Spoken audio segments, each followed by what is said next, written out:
I call this work session meeting of the San Marcos City Council to order. Today is Tuesday, August 15th. 15th? 18th. Today is Tuesday, August 18th. The time is 3 o'clock. Ms. Trevino, would you please call the roll? Ms. Rodriguez. Here. Mr. Pacelk. Here. Ms. Garza. Mayor Houston. Here. Mr. Scott. Here. Mr. Mendoza. Here. Mr. Gonzalez. We have a quorum present. Okay, first up is citizen comment time period. The City Council will hear citizen comments at regular meetings, work sessions, and workshops. There is a process to sign up. If you are online, when it's almost your turn, there's going to be a pop-up question on your screen, and you must respond to it to be able to speak and turn on your video when it's your turn. Speakers may speak once during citizen comment time period and may not yield time to others. If you speak now about a public hearing topic on the agenda later, I ask that you just not repeat exactly the same comments again. When it's your turn to speak, please state your name for the record. You will then have 3 minutes. When you begin speaking, the timer is in the green. When you have 20 seconds left, the timer shows only yellow, and there's a little ping sound to let you know you're getting close. And when your time to speak is up, the timer will be red and a bell will ring. If you hear a popping sound, step back from the microphone a little bit. And Mayor and Council will endeavor to ensure that meetings are conducted in a courteous manner and in an atmosphere free of defamation, intimidation, personal assaults, profanity, or threats of violence. If you do any of those, I will be asking you to leave the chambers. This is your warning. And we have 3 people signed up, and I will call on them in this order. Eric Shaw, Maxfield Baker, who will join us online, and Randall Terrell. Mr. Shaw, you will be first today. Good afternoon, Mayor and Council. My name is Eric Shaw. I live at 1313 West San Antonio Street. I've got a small infill project on Wilson Street, just off MLK. We've been working through the city's process for almost a couple years, but we're really close. We're planning on building 4 small houses, 2 this year, 2 next year, and we've made a substantial investment in the platting and the watershed protection plan to get to this point. Under the proposed impact fees, it would affect my project significantly, and that's why I'm here today. I know you guys are looking at solutions for projects like mine that are well into the process, and staff has reached out to me, and that's greatly appreciated. So thank you guys for working on this. While I'm here, I think I'd like to speak on the broader impact of these fees. For a small infill house on a newly platted lot, the new impact fees, when you add sewer tap, water tap, connecting to electricity, under the best of circumstances with an infill house, everything at the street, you're probably looking at $40,000 for just even the smallest house. So I think I understand the fees are necessary. That growth should help pay for the infrastructure it requires.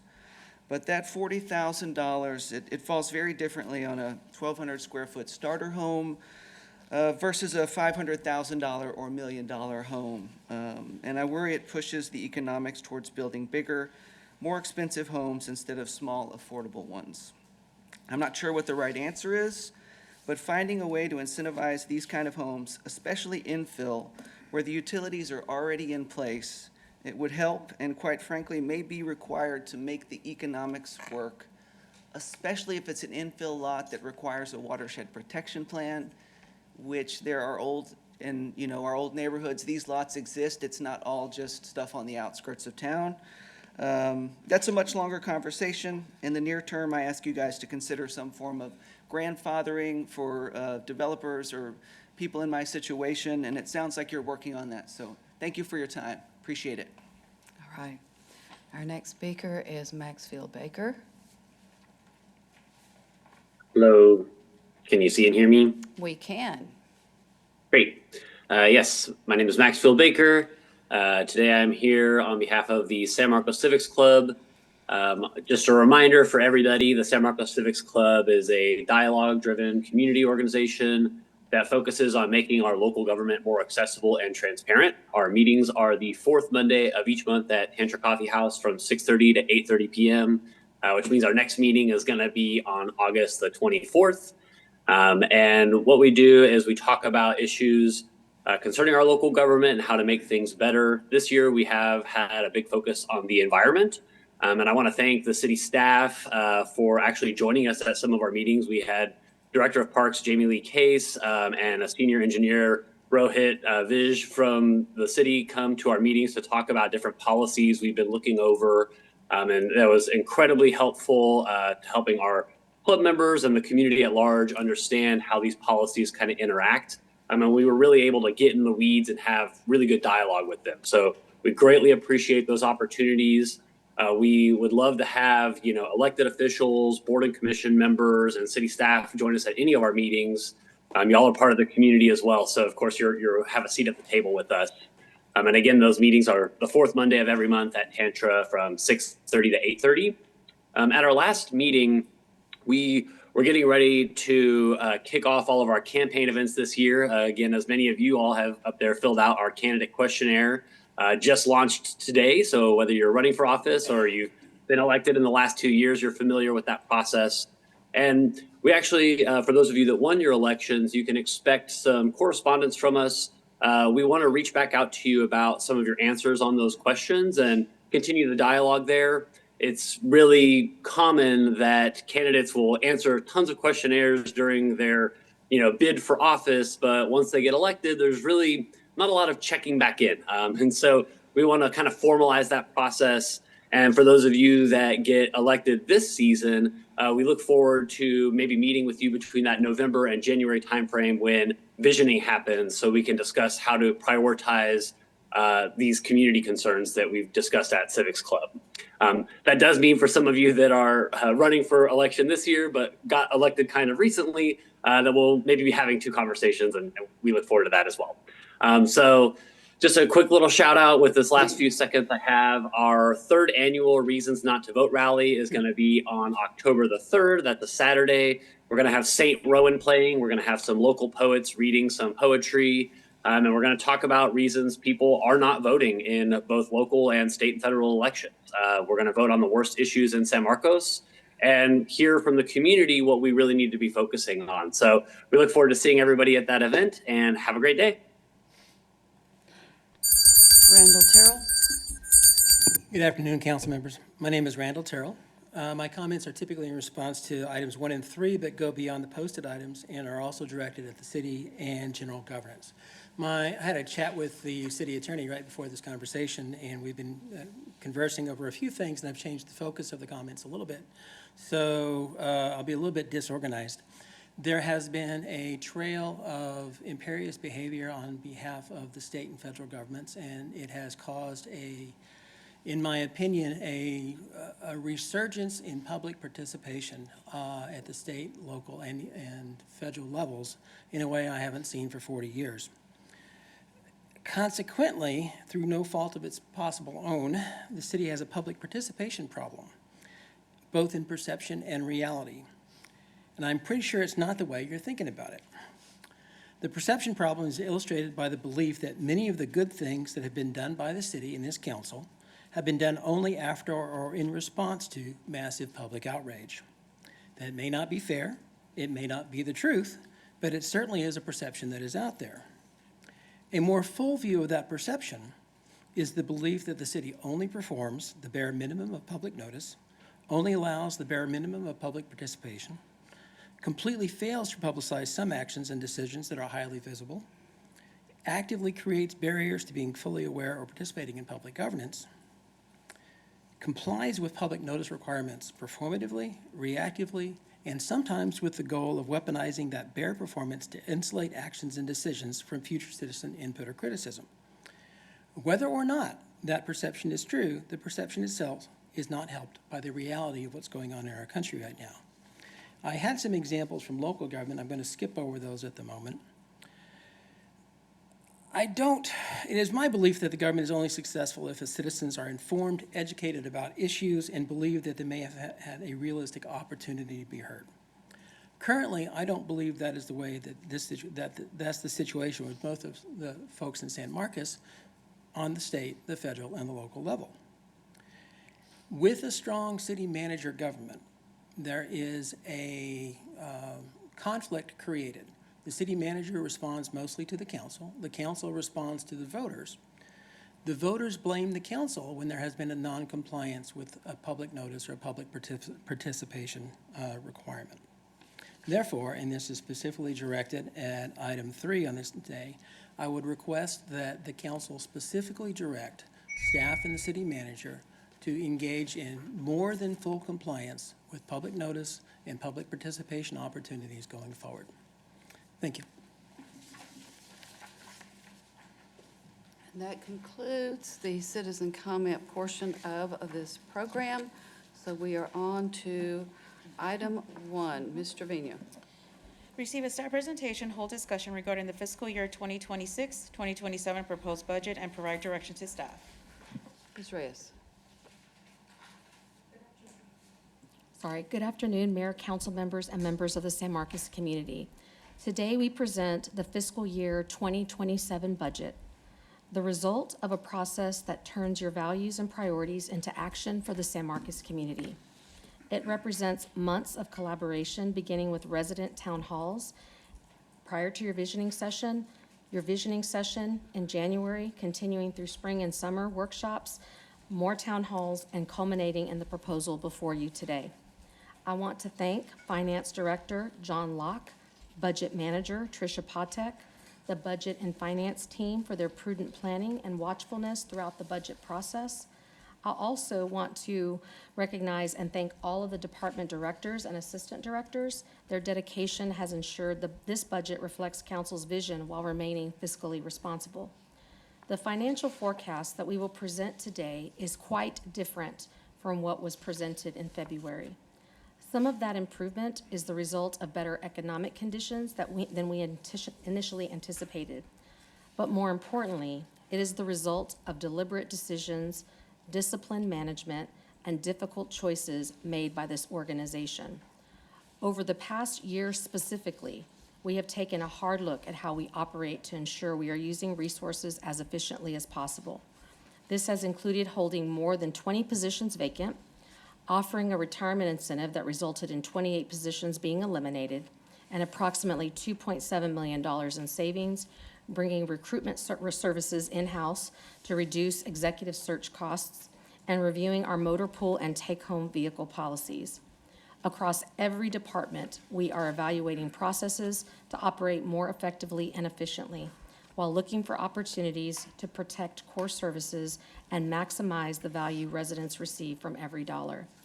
These decisions matter because we started this process with the projected $4 million shortfall, not including the additional $1.2 million needed to establish our own emergency medical services department. Through these difficult decisions, we were able to move from that projected shortfall to a structurally balanced budget while taking on this significant new responsibility. This is also the first year that we are fully adjusting to the expiration of the $18.1 million in American Rescue Plan funding the city received from the federal government following the COVID-19 pandemic. We have had to absorb that significant reduction in one-time resources while working to avoid significant impacts to the service levels our community relies upon. At the same time, community expectations for service delivery have not diminished. We're working to protect core services with a leaner workforce, but we also have to be honest that this approach has limits. This is the third consecutive year that general fund operating budgets have remained flat, and that is putting increasing pressure on service levels and on employees who deliver those services. Sustained vacancies, increasing workloads, and growing demands on our workforce create real risks of burnout and can make it difficult to maintain employee engagement and morale, all while being asked to do more. We cannot continue to rely indefinitely on efficiencies and existing resources to absorb the increasing cost and demand for services. The proposed $406 million budget includes $139.5 million for the general fund, which supports many of the services residents rely upon every day: parks, libraries, roads, police, fire, and emergency management. Most importantly, this is a structurally balanced budget. We're not balancing ongoing operations by relying on fund balance. and we are doing this while maintaining the current tax rate of 65.15 cents. This budget is more than a financial document. It is how we translate council's priorities into the services and investments our community experiences every day. It also advances several priorities that we heard not only from council but from the community during the town halls. Continuing to provide $750,000 in human services funding to support nonprofits serving families, seniors, and our most vulnerable residents. Expanding opportunities for utility payment assistance to help residents facing financial hardship to maintain access to essential utility services. Setting aside funding from hotel occupancy tax to address potential impacts of Texas State University's move to the Pac-12. Establishing our new Emergency Medical Services Department with 53 new city employees. Continuing to set aside funding for the participatory budgeting process. Increasing the amount of funding that goes to our local museums and outside organizations. Expanding tenant protections, including continued funding to help residents avoid eviction. Sustaining investment in infrastructure, utilities, and quality of life programs that benefit every neighborhood. And strategically using available resources to cash fund needed equipment and one-time capital purchases, including replacement radios for departments across the organization and ambulances for our new EMS department. This allows us to address these critical one-time needs without creating unnecessary ongoing debt and interest costs. Although the financial picture is better, we must remain vigilant. Costs continue to increase for both the city and our residents. The Municipal Cost Index tells us that cost of providing our current programs and services is increasing by approximately 4.9%, while departments continue to operate without growth in their operating budgets. We should not mistake this improved FY27 position for the absence of a longer-term financial challenge. Our multi-year forecast continues to show pressure in subsequent years. That is why the decisions we make today need to preserve flexibility and to protect our ability to respond tomorrow. We are going into another state legislative session with proposed legislation already being discussed that could negatively affect property tax revenue, city expenditure authority, and even the operation of municipally owned electric utilities. For perspective, our current electric franchise fee represents approximately $6 million in revenue to the general fund in FY27. Changes in this area could have implications for both the electric fund and the general fund. At the same time, our population and the Texas State student body continue to grow, increasing demand for services. The known pressures are mounting, while the unknowns, especially from the state and the economy, could further reduce our ability to serve a growing community. That is why this budget is designed not simply to meet the needs of today, but to preserve our ability to meet the needs of tomorrow. This budget reflects both opportunity and responsibility. It acknowledges the financial realities we face while calling us to act with fiscal prudence, balancing today's needs with tomorrow's challenges. We should view this budget not as the end of the work, but as a responsible step that gives us the stability and flexibility to address what comes next. Ultimately, this budget is not about numbers on a page. It's about the services and quality of life those numbers make possible. For residents, the stakes are clear. The ability to call 911 and know help will arrive when they need it. Confidence that roads, sidewalks, and stormwater management systems will be maintained. The assurance that parks, libraries, and programs remain open and accessible. And the knowledge that San Marcos continues to be a place where San Marcos families and businesses can thrive. This progress would not have been possible without the direction, trust, and support of this council as we made difficult decisions throughout the budget process. Mayor and council, your leadership and support throughout the budget process is incredibly important. By approaching this budget with fiscal discipline and foresight, we can ensure San Marcos remains strong, resilient, and prepared, not just for this year, but for the years ahead. I will go off script here a little bit just to say that I'm very proud of the work that's been done. I cannot explain how disheartening it is to hear how many cities are going through layoffs and massive budget gaps. And this team has really worked to ensure that we are not in that same situation. So I just want to make sure that that is something that everyone knows, community, council, staff alike. That has not happened just through dumb luck.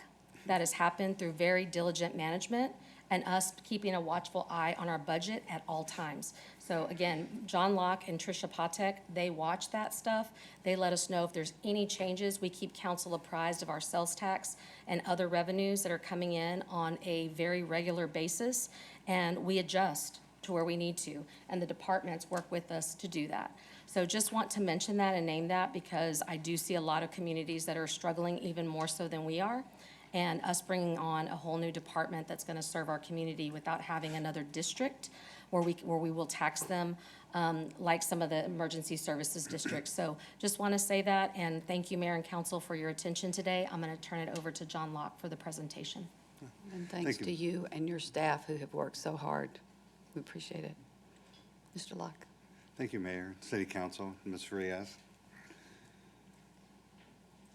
We'll begin by looking at the agenda for this afternoon, this pre-budget workshop agenda.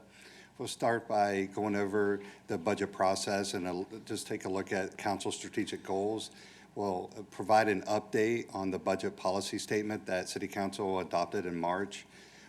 We'll have a little bit of benchmarking comparing us to our peer cities.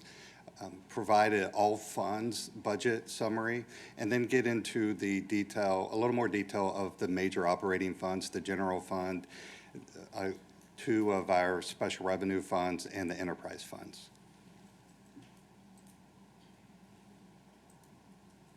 This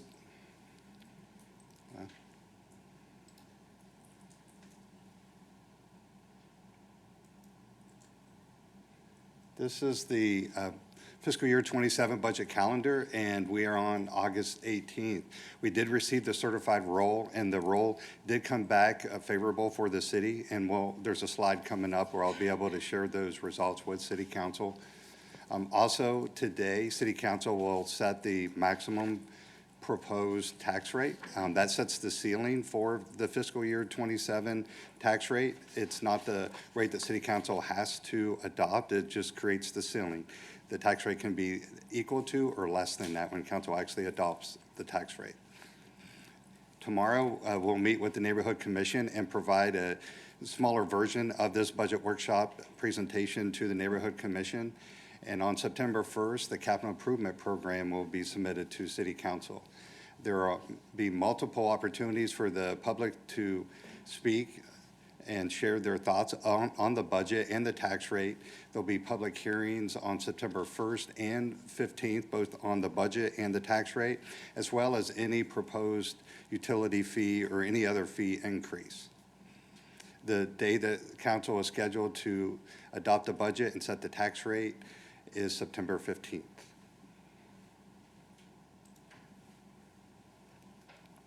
These are City Council strategic goals. These goals were the foundation for preparing the proposed budget, as well as the key performance indicators that were provided, that the departments created and were provided to City Council as part of the handouts for this agenda packet.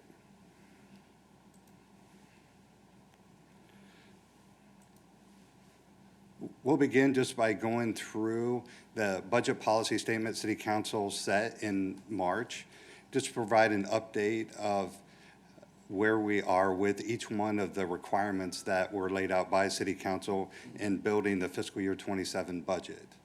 The first is fund balance, and as you see, all of these are met. There's a green light there, so we have met all of the fund balance requirements that City Council set in the statement. The next part was debt management, and we have also met all parts of the debt management.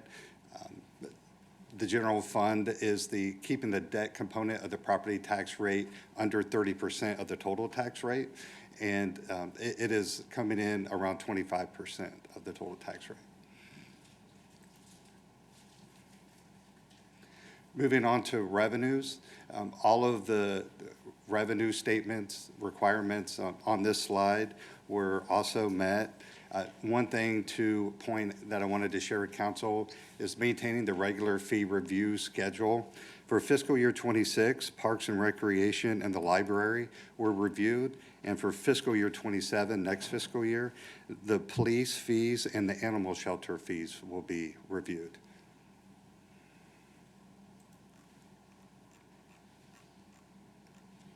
Now, moving on to expenditures.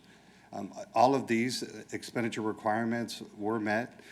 One thing to share is on the first bullet for all funds is incorporating an inflation adjustment based on capacity, and there was no inflation adjustment this year. And as Ms. Reyes stated in her opening remarks, this is the third consecutive year for the general fund where operating expenses have been held flat.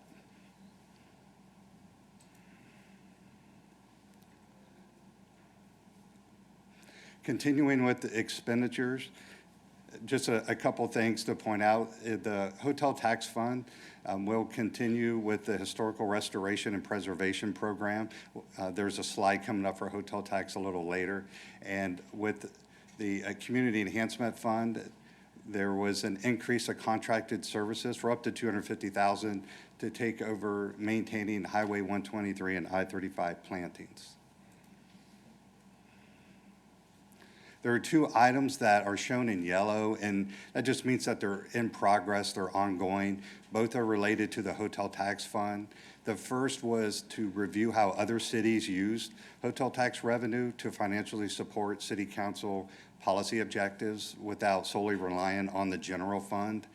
And the second was to create policy recommendations for allocating hotel tax revenue by specific percentages to support council policy objectives. So that's ongoing. It's not completed as of yet.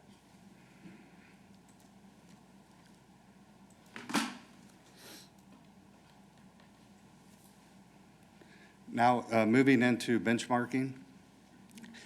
This first slide just gives you an idea of the different peer cities and how large they are from a population perspective. The largest peer city is Austin with over 1 million, and the smallest is actually San Marcos on this slide at just under 78,000, and then you have Cedar Park at 79,000. This is using population information from the Census Bureau as of July 1 of 2025. There is a note there that as of this date, planning and development estimates that the city's population is over 90,000 at this time.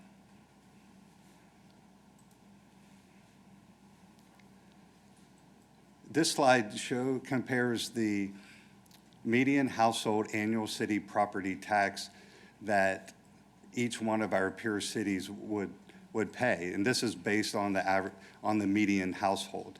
So as you can see, there's a low in New Braunfels of $1,388 and a high in Austin of $3,188. Across all of those peer cities, the average is $1,836, and you can see San Marcos comes in just over $2,000.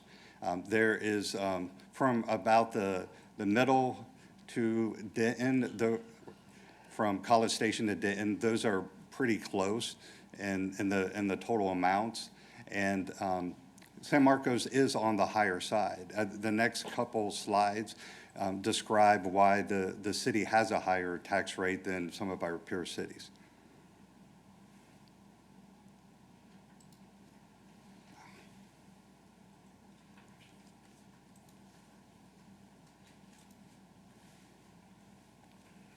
This slide shows tax-exempt properties. And in total, there's over 1,100 tax-exempt properties. When you look at the total land area that the tax-exempt properties take up within the city, it is over 9,800 acres, which is 38% of the total land area within the city. The reason for this is when you look at the city being the county seat, there's additional county facilities here. We have state and federal facilities here. And we also have Texas State University. It's, at least the last time I read, it's the 7th largest public university in the state. So we have a large university, and we also, that also accounts for any right-of-ways or nonprofits that are tax exempt as well. This slide provides a little more insight or more breakdown of those tax-exempt properties. There's a graph in the middle, and the numbers are off to the right. You can see that the city makes up the largest share of the tax exempt with 4,600 acres. You have Texas State University at 631 acres.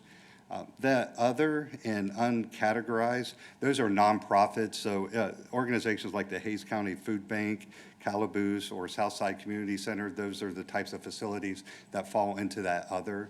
And then you see the San Marcos Consolidated Independent School District is 354 acres. But that is the breakout of the total of that 9,800 acres that is not taxable. And for the city, that includes our green spaces, correct? Yes, ma'am. That's why the number's so high. Yes, ma'am. Thank you. Yes. And for the right-of-way, that includes all the roadways, the sidewalks, any utility poles. So it includes all of that as well. Is that broken down anywhere? I'm sorry? Right-of-ways versus parkland versus, This, we didn't look into it in that level of detail for this presentation. We might be able to get that it information does and exist provide though, it. right? Yeah. Yes. I think we can definitely create it if we Yes. don't have anything. Yeah, because that's how this was, so we'll make a note of that and provide. Yes, sir. Yeah, thanks.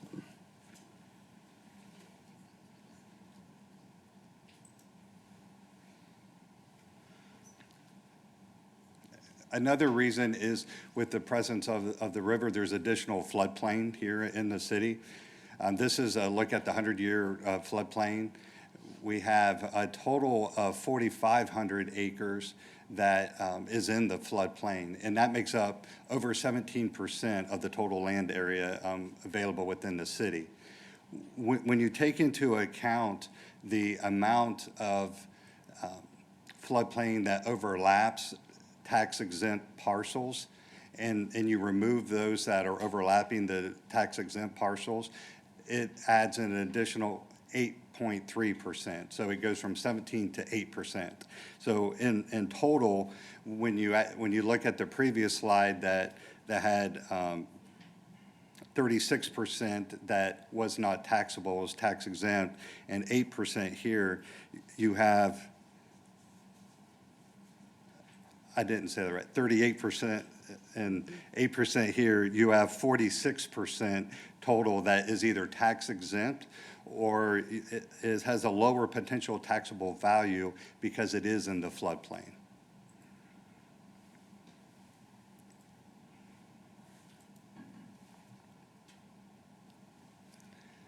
This is a look at the total expenditures of our peer cities, and these are only the peer cities that also have a electric-owned utility.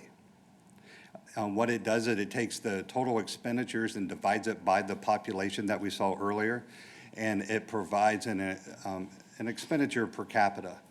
So across all of these cities, the lowest is College Station, just over 3,000, and the highest is in Denton, over 7,000. The average across them is just over 5,500. So San Marcos, as you can see, is at 4,700. So from spending money per capita, the city is one of the lowest.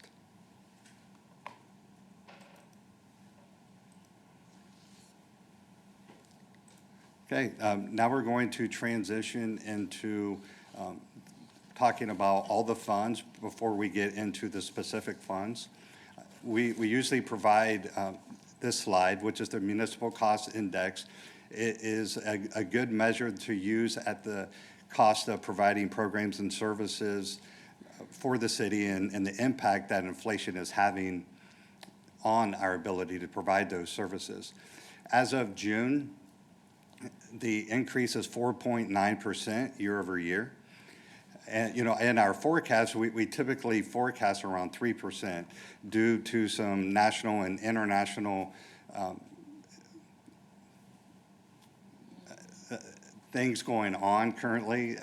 It is having an impact on inflation and it's driving it higher. As you can see, post-COVID, inflation was coming down and now it's starting to creep back up, and it's pushing 5% as of June.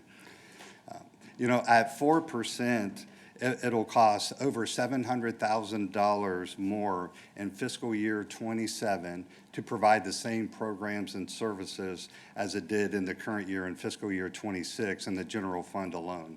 So that is the impact that 4% inflation would have on the city's operations. If you look at fiscal year '24 and '25, those are the other 2 years that the general fund departments will also held flat.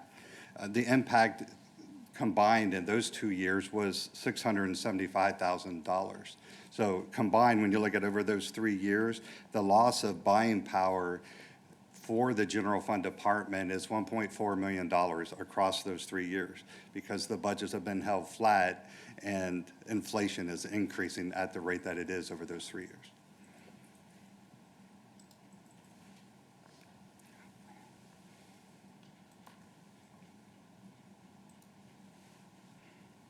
So this is to look at all the revenues citywide. The total revenues is just over $400 million. The general fund is the largest operating fund at $135 million. And you can see the other major operating funds. You have the electric fund, water, wastewater. You also have stormwater at $10 million there. So the general fund makes up 34%. The electric fund is 22% of total revenues citywide. And water, wastewater is also about 22%. On the expense side, the total expenses is $406 million. So there is a planned use of fund balance. And as we get to each one of the funds, we will share that with council. All of the operating funds are structurally balanced, meaning that recurring revenues will cover recurring expenses. It's just a planned use of fund balance for one-time costs. So on the expense side, the general funds budget is the largest at $139 million. It makes up 34%. And you can see electric is 22%, water, wastewater 21%. That makes up the lion's share of the citywide expenses.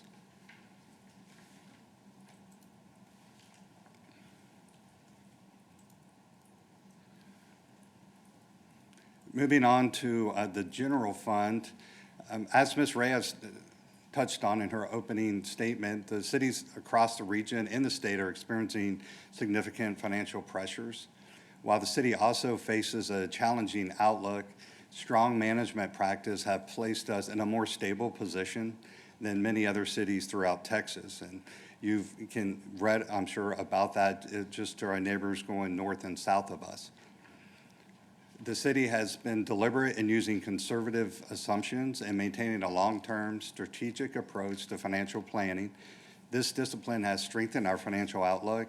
However, the city remains cautious as we monitor our multi-year forecast. And we have that forecast coming up in a couple slides. This is a look at the general fund revenues. The total revenues, just over $135 million. Property tax and sale tax make up over 2/3 of the total revenues for the general fund, with property tax being the largest at 37%. We also have transfers, which are primarily made up of the indirect cost allocations. Those shared services that are provided by the city manager, legal, human resources, finance, and those shared departments that we benefit. Those services benefit other funds as well, and those funds contribute to the general fund their proportionate share, for those services. That transfer also includes the transportation reinvestment zone. Since that funding will not be needed in that zone, that funding will be moved into the general fund during fiscal year '27. So that's the two major things that make up that. And we also have franchise fees. That's another major revenue source. Ms. Reyes touched on that. It includes internal and external franchise fees. So you have water, wastewater, and electric, both pay franchise fees. When I say internal, just meaning that those two utilities pay franchise fees to the general fund. And then externally, you have electric companies and cable companies that also pay franchise fees to the city. So that's how much it makes up in total, $14 million. There is not a general fund balance table like there is on the rest of the slides. So I just wanted to mention that included in the packet was a detailed fund table that does have the general fund balance. Since it's not going to be presented, I just wanted to mention that the general fund balance is estimated to be $33.2 million at the end of fiscal year '27. The 25% requirement is $33 million, so we are slightly above what our 25% requirement is.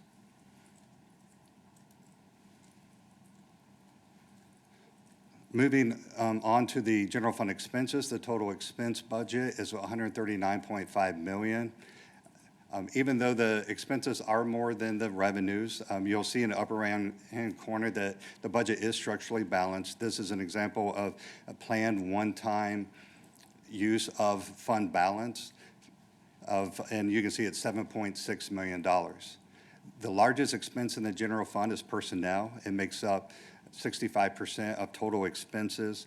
There are 695 full-time equivalents in the general fund, and over half of that is made up by our public safety departments, when you think of police, fire, city marshal, and the emergency medical services.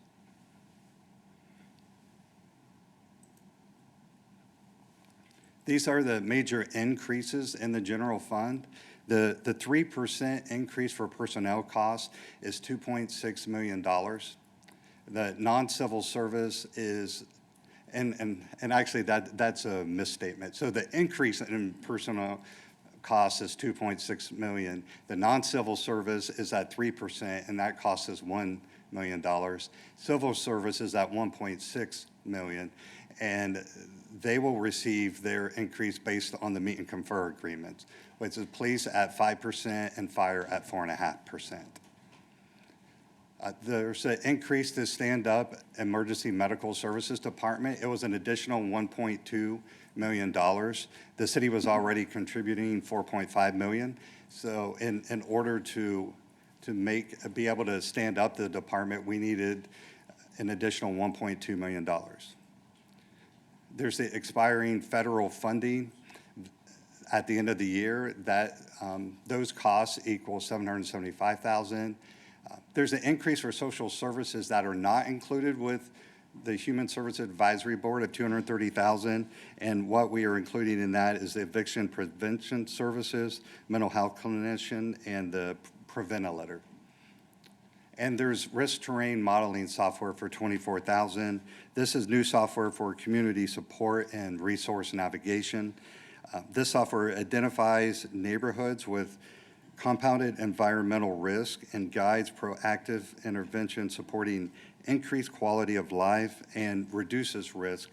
And it also provides a coordinated service deployment for those identified neighborhoods as well.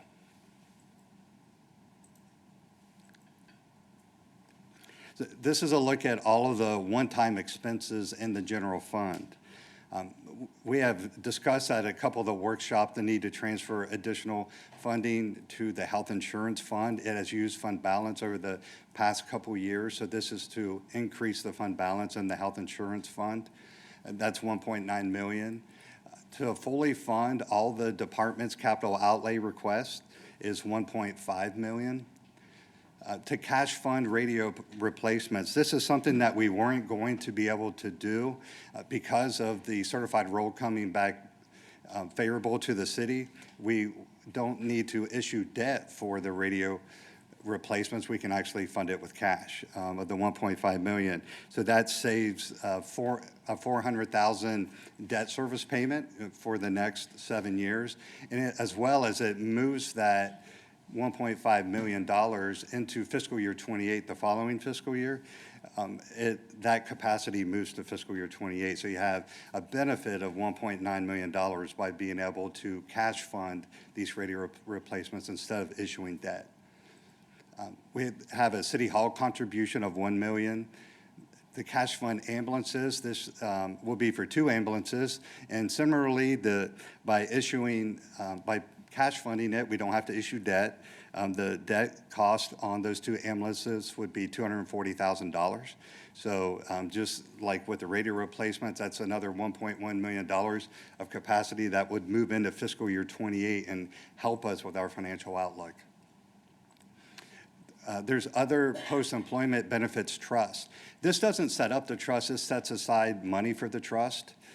When the city allows retirees to purchase or participate in our healthcare plan, the city doesn't pay for the retirees currently to participate. They pay their own, the entire premium. But since we do allow the retirees on the plan, there is a liability that is created because their medical claims go against the city's plan.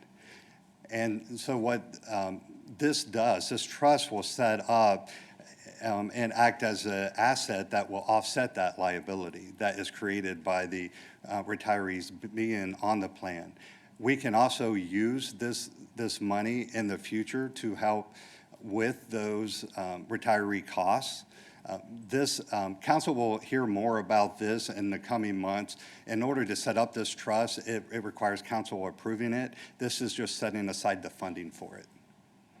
And we're also setting aside $200,000 for participatory budgeting again.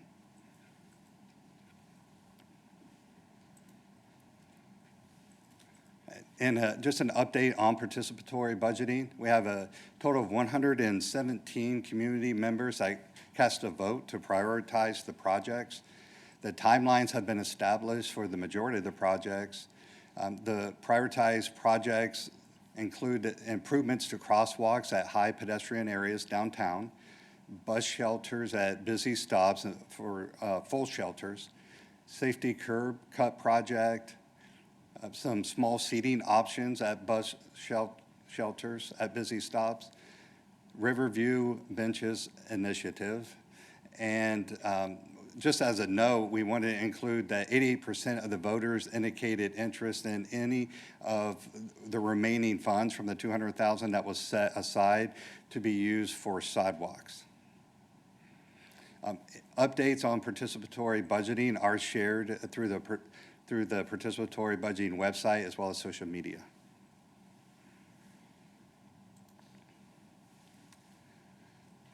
This slide provides an update on the certified roll. I mentioned at the beginning that it came back favorable to the city. Council may recall that we shared that our 3 and 5 year change between preliminary and certified was a decrease of 9%. That's the average that we typically see. And that decrease is just from property owners protesting the property values. And so we thought we were going to, the certified roll would come back in the 10.7 billion range, as you can see the 2027 estimate. And where it actually came back is 11.2 billion.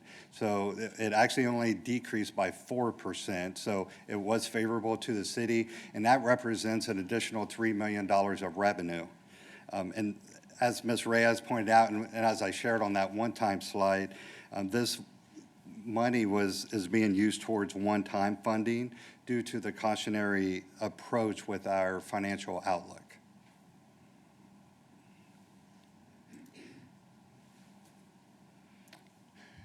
So the next couple slides will provide an updated look at the city's general fund forecast. Before we show the forecast, these are just the underlying assumptions that make that forecast.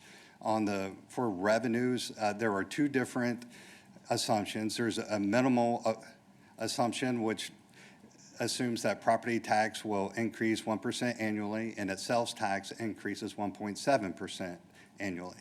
And there's a moderate scenario that assumes property tax increases by 5% and sales tax increases by 2%. For context, if you look at the actual averages for property tax, our 3-year average is 5% and our 5-year average is 11%. On sales tax, our rolling 12-month average is just over 3%. So both of those scenarios are achievable.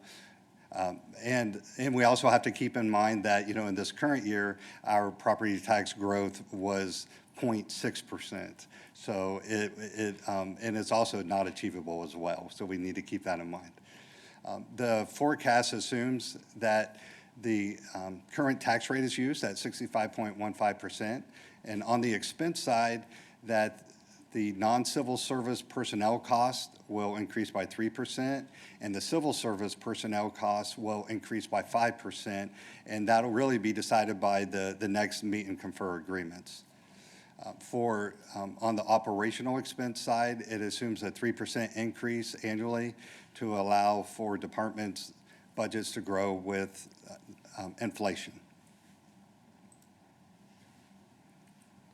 So this is a look at the forecast that was shared with City Council in June. As the fiscal year 27 budget is balanced, and then as you move to the right from 28 to 30, you can see a lot of red and for both the minimal and the moderate scenario, and it's growing on the minimal scenario. This is what was provided when we only had the preliminary roll.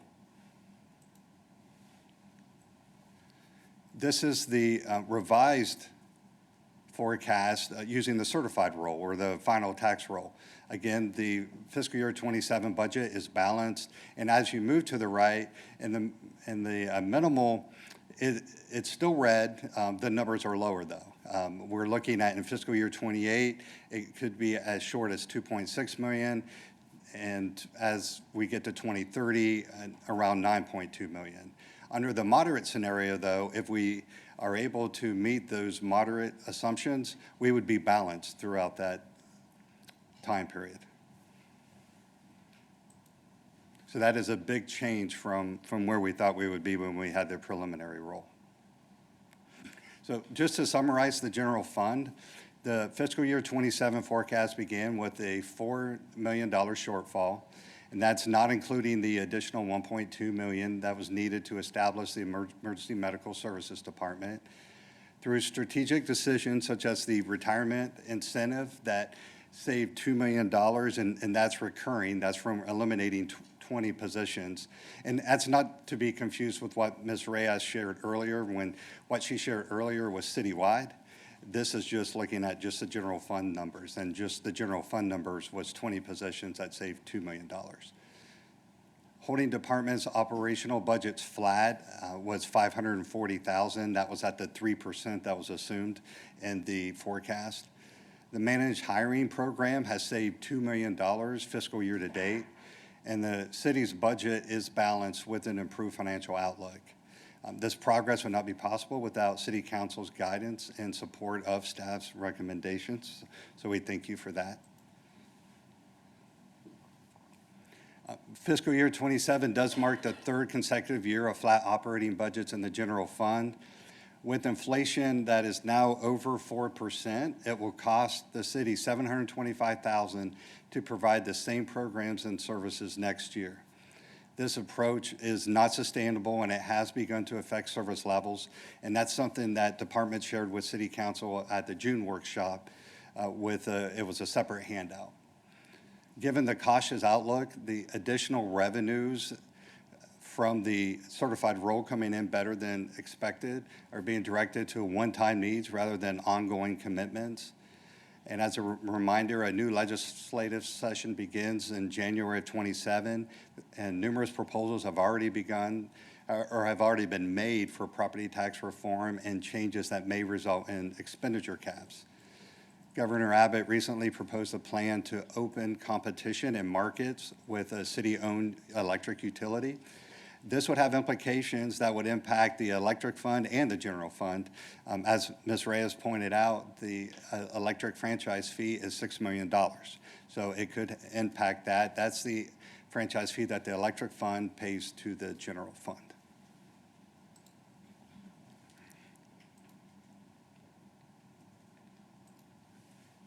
And that brings us to our general fund decision points.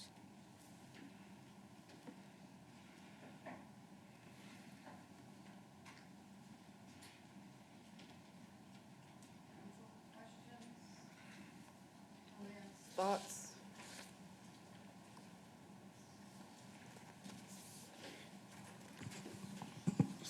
So I had a question Mr. about Gonzalez? the participatory budgeting. So if I heard correctly, there was only 117 votes cast. Yes, sir, I'm sorry. As far as participatory budgeting, there was only 117 people that essentially were Yeah, a part of there, the process. yeah, there were 117 people that voted to prioritize the projects that were submitted. I mean, I just feel like that's very little participation. So I guess separate from the budget itself, but I mean, are we looking to do anything to get more of our residents to participate in that process moving forward? Hello, Mayor and Council. Hayden Meagle, Director of Administrative Services. One thing that we really want to emphasize as these projects that were voted on are implemented, we want to publicize those and show, look, these were a direct result of the residents that participated in this process, and use that to capitalize and hopefully increase participation in subsequent years. I mean, this was the first time that we had ever had this. So we were, working on the program as we were going. It involved a lot of outreach, going out to community meetings, but realizing that we can do, I guess, showing those results of this process, I think will be the best. Right, like proof of concept? Yes. Mhm. And show people, look, if you get involved, you have a project in mind, you can also get it implemented. Cool. Ms. Rodriguez? Yes, ma'am. May we go back to slide 6? I have it as slide 11 on the packet. Should have the budget policy statement and the items that were met. You say 11? Yes, ma'am. It's 11 on the packet. Yeah. Yes.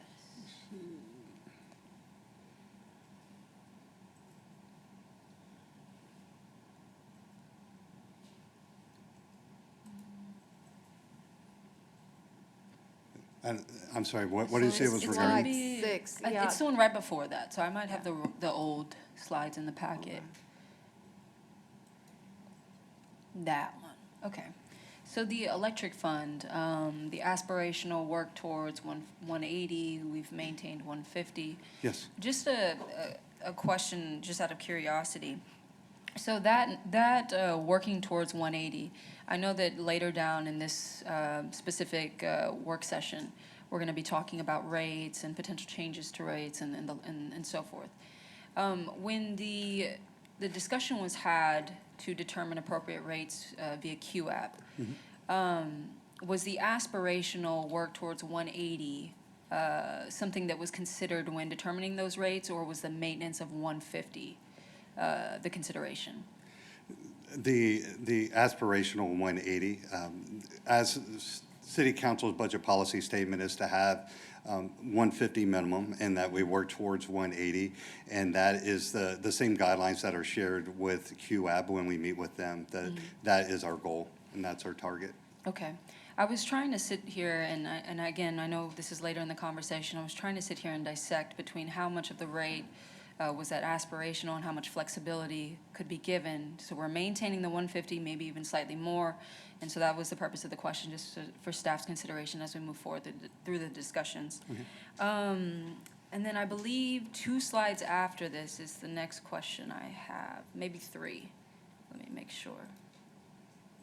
It's the budget policy statement, and we're talking about expenditures continued. It's the animal shelter specific one. It might be a couple slides. This There we one. go. Yes. Okay, so for this one, let me pull up what I had. So yes, when we talk about animal shelter continues to budget funding from partner agencies, can we maybe expand as to what that looks like? I know there's some changes on the horizon in terms of potential agencies, and so just an idea on kind of what that situation looks like currently. So by including that in this presentation, what we were referring to, knowing that at some point that some of the regional partners are going to pull out. For fiscal year 28, the assumption is that all the partners are still in with using the city's facility, and that we'll receive, funding from all of them. In our forecast, we do assume from fiscal year 28 through fiscal year 30, that participation decreases with some partners leaving each one of those years. And in terms of the exact timing or, and when the cities that our partners are going to pull out, I don't have that information in front of me now. I don't know if there's somebody else that might be able to address that. And that's question in okay, more detail. we can always follow up. I was just trying to see, I know you're really good at forecasting conservatively. And so I was trying to see how much of that phased approach in terms of partners pulling out, we're accounting for long-term to make sure that it's a financially viable option we have there, or operation we have there. And So yes, I ma'am, we're can taking that always into send consideration. questions, follow-up. That is an issue I'm still trying to understand in terms of contributions. I think that, Mayor, for this specific area, I think that might be all I Because have. we're still in general fund. Yes, ma'am. Okay, any other questions that y'all have? Because I'm going to ask you a question that was on the slide before we moved around from here, because I also have rolled my screen back. Yes.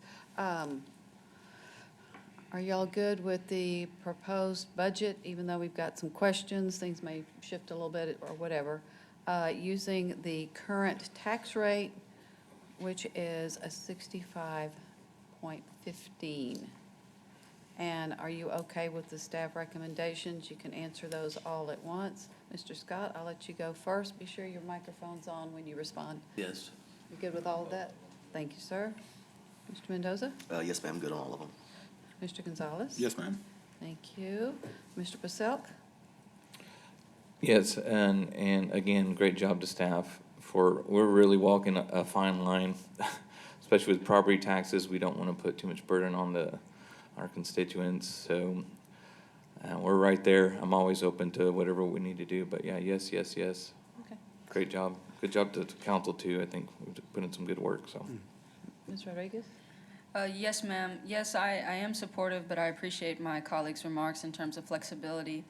It's not lost on me. I think, Mr. Locke, you said for the 3 years of holding it flat, the compounded damage is 1.4 million? Yes, ma'am. Yeah, so I understand that we want to be courteous and cautious given the taxpayers and the financial circumstances in which they're dealing with. But it terrifies me, just for the record, of the compounded consequences of these budgets being held flat.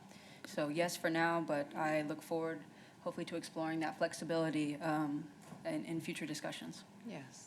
Okay, and for the record, I'm yes on all of these. And so we will continue on, Mr. Locke.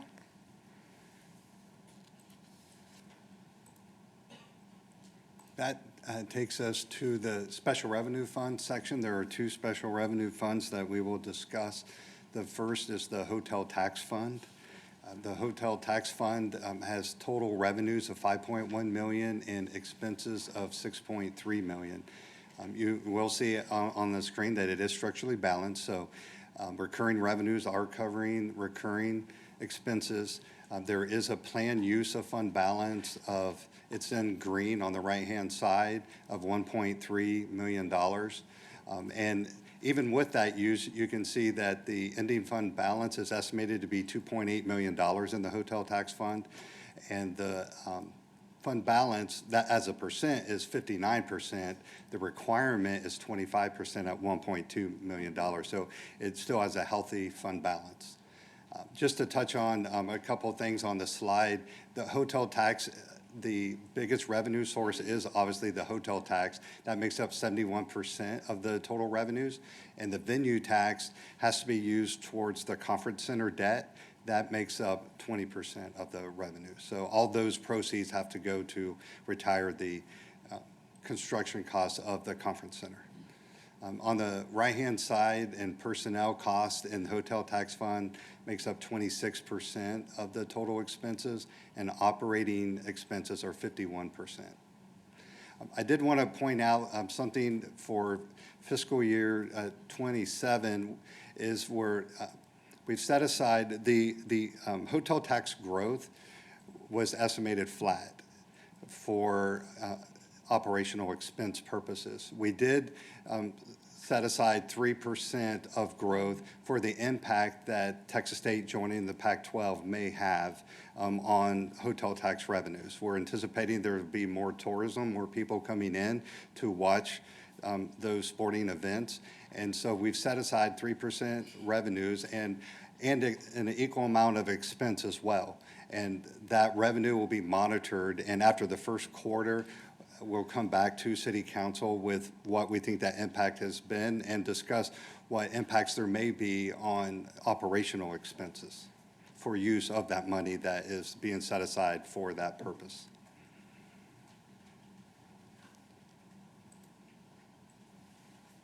The major cost drivers in the hotel tax, that 3% increase in personnel costs is $45,000.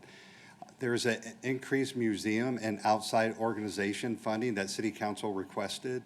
That was $5,000 per organization. That is $30,000. There is one-time funding that $1.3 million. This is just a breakout of that one-time funding. There's wayfinding for $500,000. Heritage Tourism for $399,000. VisitSanMarcos.com redesigned, $70,000. Our market expansion strategy is $100,000, and our tourist information center parking lot is $200,000. Again, there's that 3% growth assumption that's set aside for potential Pac-12 impacts. That is equal to $140,000. Ms. Rodriguez? Thank you, Mayor. Just a real quick question. So the wayfinding, the 500,000, do we have anybody that can expand as to what all is included within that? I believe we do. I got this. I'm just kidding. Where are you going? Rebecca Ibarra, Director of Destination Services. And your question? So the $500,000 that would be appropriated for the purposes of wayfinding, could we expand on some examples on what we have in mind? So it will replace the current wayfinding signage we have now. We don't know the design. That'll be left to a committee that we will create. But it's simply just replacing the ones we have now. Okay, and those can be found, are we talking about the ones adjacent to Ramon Lucio, to the river? I know we have, like, where exactly, which signs? So it is the green, I wish I had a photo. They are Green and blue. green, red, with the blue river kind of going through it. And they are located throughout the city. But so there is some confusion because we have two different signs. We have one at Raymond Lucio Park, or actually two on those corners, and that was a design that was created pre the next step, the next signs. Those were like a last minute, we had a little bit of money in the budget and a council member requested that we start the movement of these signs. Well, those signs ended up costing us way more than we would have ever anticipated, so we had to scale back, and that's how we came up with the other signs that are just the flat signs that have green and then the river running through it. Okay. And it directs you to tourism type attractions, and then there are some city facilities included in that as well. Perfect, okay, so it's not necessarily new signs, it's, okay. It's just replacing, and then updating a lot of, there's been changes in attractions, closings, change in names, like the Pauline Espinosa Hall. Yes, ma'am. That we need to update as well, so. Okay, all right, thank you. You're Yeah, welcome. But signs also to museum-ish places and others. Yes, ma'am, different attractions, like the car museum closed, so. Right. And we will accommodate for change, so they will be slides in, so we won't have to see Smart. the glue all over them or have to cover it up and then it doesn't match. Smart. So, yes, but we don't, there'll be a committee of our different tourism boards that will be created along with staff. Nice, okay, thank you. You're welcome. All right. Any other questions at this point in time? Yes, ma'am, just Oh, one more go ahead. really quick. So I know you said in subsequent conversations, Mr. Locke, in terms of like a quarterly update, estimating Pac-12 impact. In terms of the expenditure component of that Pac-12 impact, are we, forecasting that Texas State is going to be made aware of these impacts as well along the way? Yeah, I'm sure we will be in conversation with Texas State on the impact all the way. We've already been in contact with Texas State and on the impact that they think that, or that they expect to see. And they let us know that they're expecting the additional tourism too. From an expense perspective, that money that is set aside, the staff isn't planning on spending that money until after we come to city council and make a recommendation of what to use it towards. Perfect. Yeah, just real quick, the purpose of that question is, I know council and myself have talked with great exhaustion about better articulating to Texas State some of the impacts financially on decisions that they make here. And so in terms of building that narrative a little bit more clearer, I think the data is going to be nice. And I know there's other impacts as well that'll be coming down the pipeline. So thank you. And these expenses, because from what I understand is Texas State is contracting with Hays County Sheriff's Office for the actual security of the stadium for Pac-12. And so this is for things that may happen within the community just because of us being part of Pac-12. So if there are tourism-related things where we have to make sure that we're able to address whether it's staffing for police, fire, or emergency management, or anything like that happens, then we've got to have a funding source to be able to do it.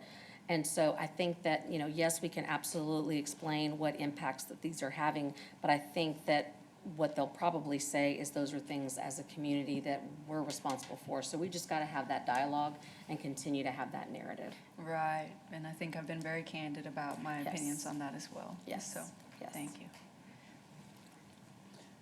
Anyone else questions at this point in time? If not, Mr. Locke, please continue.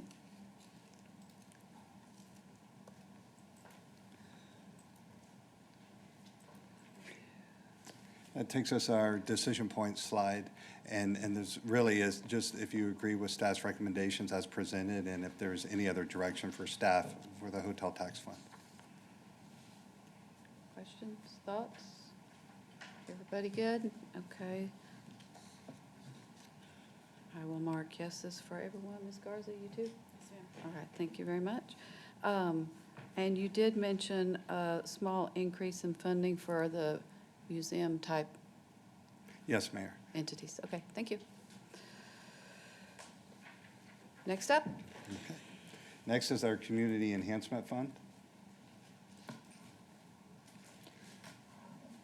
Our Community Enhancement Fund will have $1.3 million of revenues, and the primary source of revenue is that community enhancement fee. On the expense side, we have $1.7 million of expenses, and the fund is structurally balanced. The largest largest expense within the fund is operating expenses at 56%, and personnel makes up 22%. The one-time expenses in this fund make up 22%. Our fund balance requirement is $324,000, and we'll be at $1.1 million is what we're estimating at the end of fiscal year 27, which is a 83% fund balance. The major cost drivers in this fund, the 3% increase in personnel costs is $9,000. There's the increase in contracted services to take over maintaining the Highway 123 and I-35 plannings. Council approved $200,000 for unsafe structures. That will be carried forward into next fiscal year. That was approved during the current fiscal year and not spent. It'll be moved forward into fiscal year 27. One-time use of excess fund balance totals $375,000 for beautification projects that include fencing Sunset Acres of $300,000 and making improvements along I-35 of $75,000.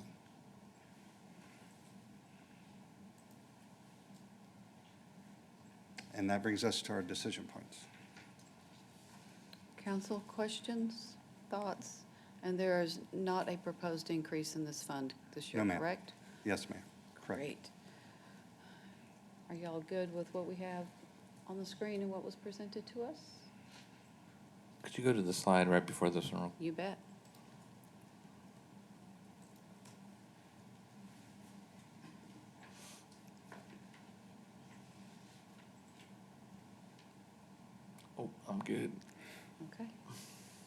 how about on this side of the table?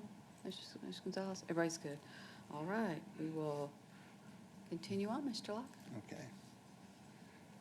That takes us to our enterprise funds. And we begin with the largest enterprise fund, the Electric Utility Fund. The total revenues for next year, just over $88 million, and total expenses, just over $87 million. Looking at the expense side, the largest expense category are operating expenses at 76%. Personnel make up 11% of the total expenses, and you have debt service that makes up 10% of expenses. There are a total of $2.3 million of one-time costs included in the budget. We're estimating the ending fund balance would be just over $40 million. That's 171 days of cash on hand, so we are getting closer to that 180-day target. The 150-day requirement is $35 million.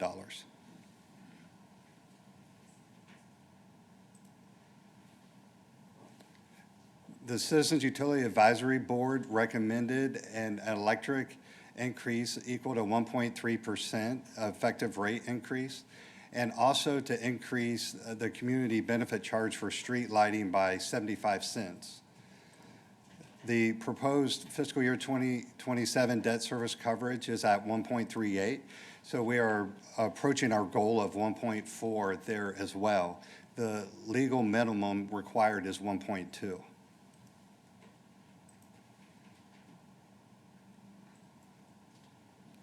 This is just an update on the latest electric utility bond ratings. In September of '22, the electric utility bond was downgraded from an A- to a BBB+, and that is concerning because, as you can see on the screen, it's only 2 levels above junk bond status. That is why when the general fund typically issues the bonds, self-supporting bonds for the electric fund, and the electric fund just pays those bonds because we can get a better rate with the general fund's bond rating. In September of 2023, the bond was affirmed at the BBB+, and we should have another bond rating coming up with the electric fund sometime this year. Mr. Locke? Yes, I have one question on that. So you said this year. Can you explain, I know you've done it before, but just for the public watching, the benefits of having a higher bond rating? And then second to that, kind of tying my question in earlier in terms of the fund balance, how much is there a correlation between the two? Definitely, there is. At the time when the city was downgraded from A- to BBB+, at that time, we had about 120 days of cash on hand. And the rating analysts, one of the things that they provided back was that electric municipal utilities operating in the ERCOT environment are more vulnerable, and that they needed to have higher cash balances to be able to weather any kind of unforeseen expenses. Of course, a lot of that was being driven from the winter storm a few years back. That was fresh in their memory as well, and that was one of the contributing factors to the city being downgraded. That is why we've had a concerted effort to increase our fund balance, which we have. We're already over 150, almost estimating to be close to 170. And I'm sorry, what was the second part of your question? The correlation, but you kind of answered that is I guess, my question Oh. earlier is, while great intentions, sort of what are the unintended consequences of maybe not reaching the aspirational 180? And interest rate is the biggest thing. When our bonds are rated, depending upon how high are rated, if you look on there, you see the AA rating under S&P. That is how our water, wastewater, and our general fund is rated as a AA, so it's high grade. So we get a really good bond rating. And when you think of the millions of dollars of bonds that the city issues, 1% would cost the city a lot of money, over the life of those bonds. Actually, it would cost millions of dollars in in interest costs. So that's why it is the city's bond rating is extremely important. It's just like somebody, your personal credit rating. Having a credit rating of close to 800 is going to get you a better, more favorable loan term than having a credit rating of 600. You're going to get a better interest rate. Right, thank you. I had one question real quick, and maybe this better directed to Ms. Reyes. Go ahead. Citizen Utility Advisory Board recommendation, they do that annually? And historically, how's the rate been increased or decreased over the past, say, 5 years? So years back, when you've been with the city as long as I have, you kind of remember different ebbs and flows of the way things have been done. And so there were many years where we didn't increase rates. And so then we were at a point where there was not a choice to do that. And so then it was larger increases, and that would have been back in probably like the 2007 range, where one time we had to look at 20%. And so after that happened, council said, we don't want to be in that situation, and so they've asked us to do slow as you go. And so to incrementally increase over time so that there wasn't one big hit that our ratepayers would experience in any given year if we could help to plan for that. So that's what the philosophy has been. And so council has typically worked with the Utility Advisory Board to look at the technical aspect of it in detail and then provide those recommendations to the city council. But I can't tell you exactly, it's been less than 5%, I want to say. Okay, so okay, so we'll look at the rate history. Somebody kindly handed me the paper. Okay, It was my okay. fellow council member here. Okay. So I guess the general point was just, so the last 5 years, we've continued to raise the rate. A small amount compared to doing a large hit. Right. Okay, thank you.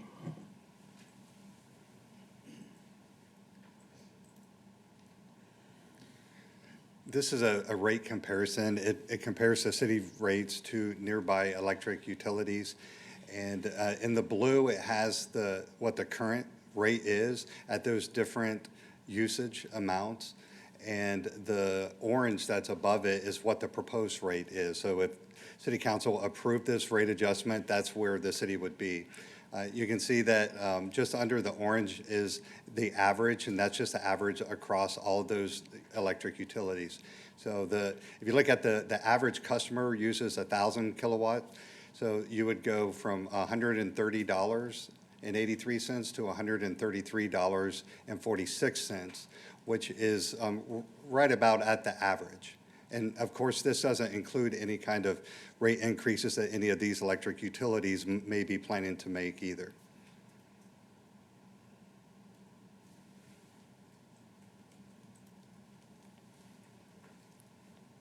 This is a look at the commercial side. Just for those same usage, you have the current and proposed. Both would fall underneath the average. At that same 1,000 for a commercial user, you go from $135 to $138, and the average is $145.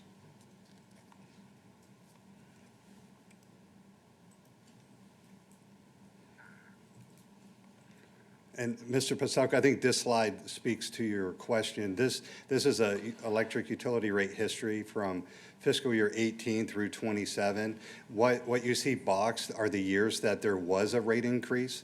So from fiscal year 18 through 21, there was not an increase. In 22, there wasn't in 23, and then from 24 through 27, there was an increase.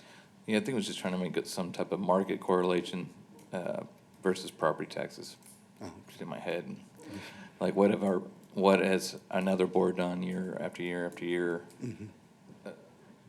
Yeah.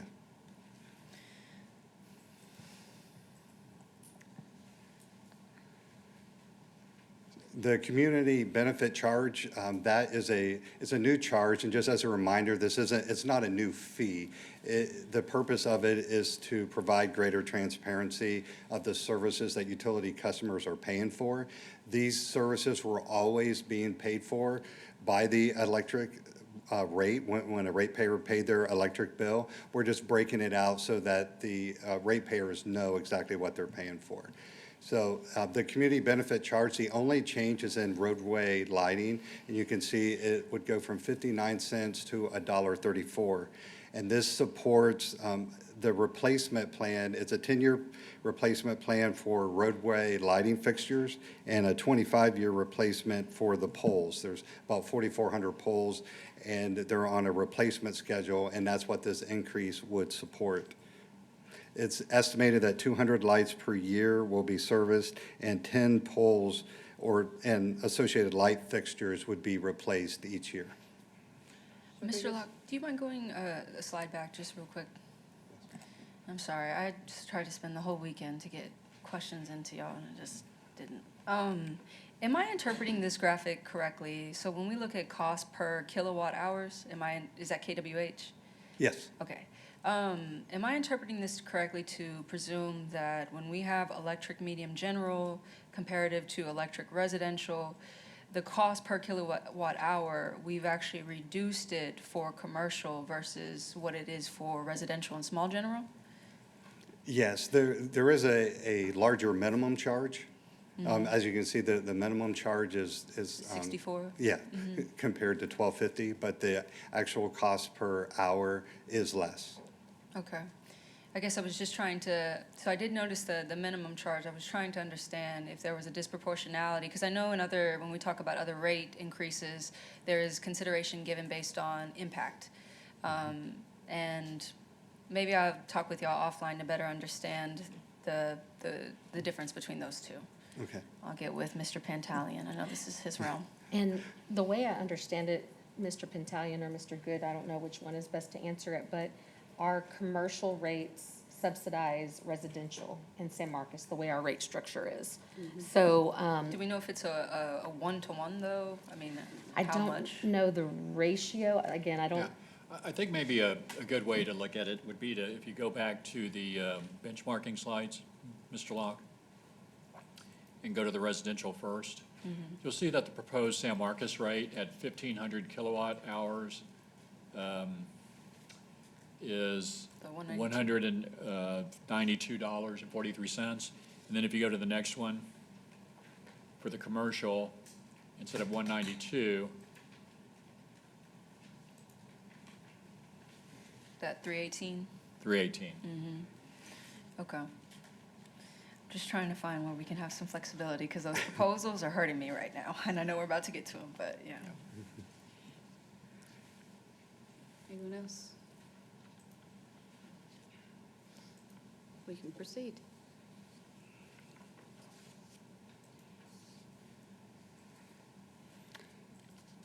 That takes us to the major increases in the electric utility. There's the 3% increase in personnel costs, that's $123,000. There's a new position that will be shared with the Water Wastewater Fund as a utility security analyst, and the electrics portion of that is $70,000. On the operational side, you have the indirect cost allocation plan. That's, again, that is the cost of the city manager, human resources, finance, and all those shared departments that are paid in the general fund, or costs are paid for out of the general fund. That's the electric fund contributing its proportionate share of that cost to the general fund. It increased by $493,000. And the information technology internal service fund, it functions similarly. It's just IT is, all the IT expenses are in a fund of its own instead of being in the general fund. It increased to the electric fund by $348,000, and the debt service increase for the capital improvement program debt that was issued this current year. That payment will increase. That debt payment will hit next year $175,000.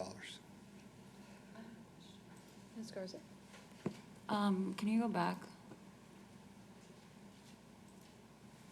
What does a utility security analyst do?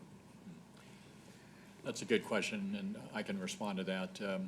Over the last few years, there's been a lot of federal legislation requiring both electric utilities and water and wastewater utilities to safeguard their systems to ensure that there aren't malicious cyber attacks on electric grids and water and wastewater systems. I think you've seen maybe some of the headlines where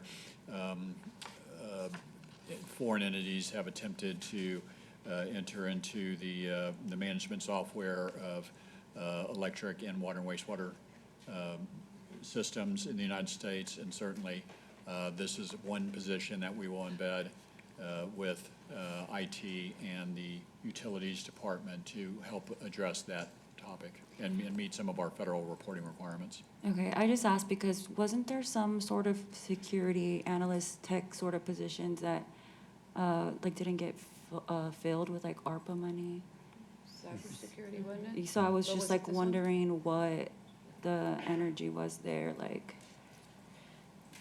Do you want to speak to that, Mr. Meagle? Or Mr. Sturm can also speak to it as far as what our current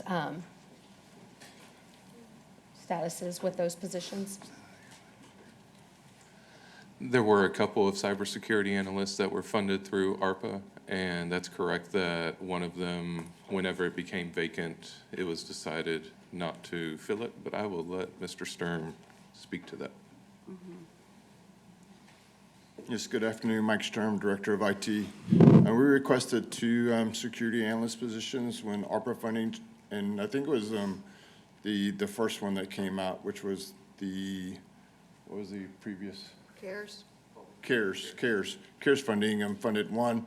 Then we requested a second one to cover all the other operation and the basically for compliance, and started to build the program. We started with a manager. The manager created all the strategic plans, and then once the strategic plans came out, it kind of identified where our gaps were. And so those 2 helped us fill some gaps in analyzing and all that kind of stuff. When one of the vacancies, both positions were filled.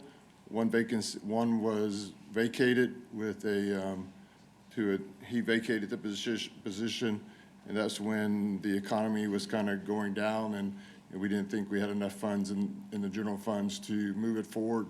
So we selected to not fulfill that position, just let it go by its wayside. And we filled actually in the general fund this year, we have one being presented to fund it from January on to the continuing fiscal year. So basically, that position is still funded with American Rescue Funds until December. If it doesn't pass the general fund, then there would be no funding for that position. It would be only down to 1 security analyst if this one moves forward. Okay, so it was 2, and then it was 1, and now it's 1, or you went back to 2? So we're trying to get back to 2. Technically, we only have 1 that's fully funded, and that's the manager position. The position that we have right now, currently, we have a security analyst, and it is still funded through American Rescue Funds. So that funding goes away in December, which gives us 0 security analyst if this one doesn't move forward and the one in the general fund doesn't move forward. So that's where we're at right now. But they won't fund it by ARPA. Is And- the budget for next year? Yes, The one, it's in the budget for FY '27, general fund budget.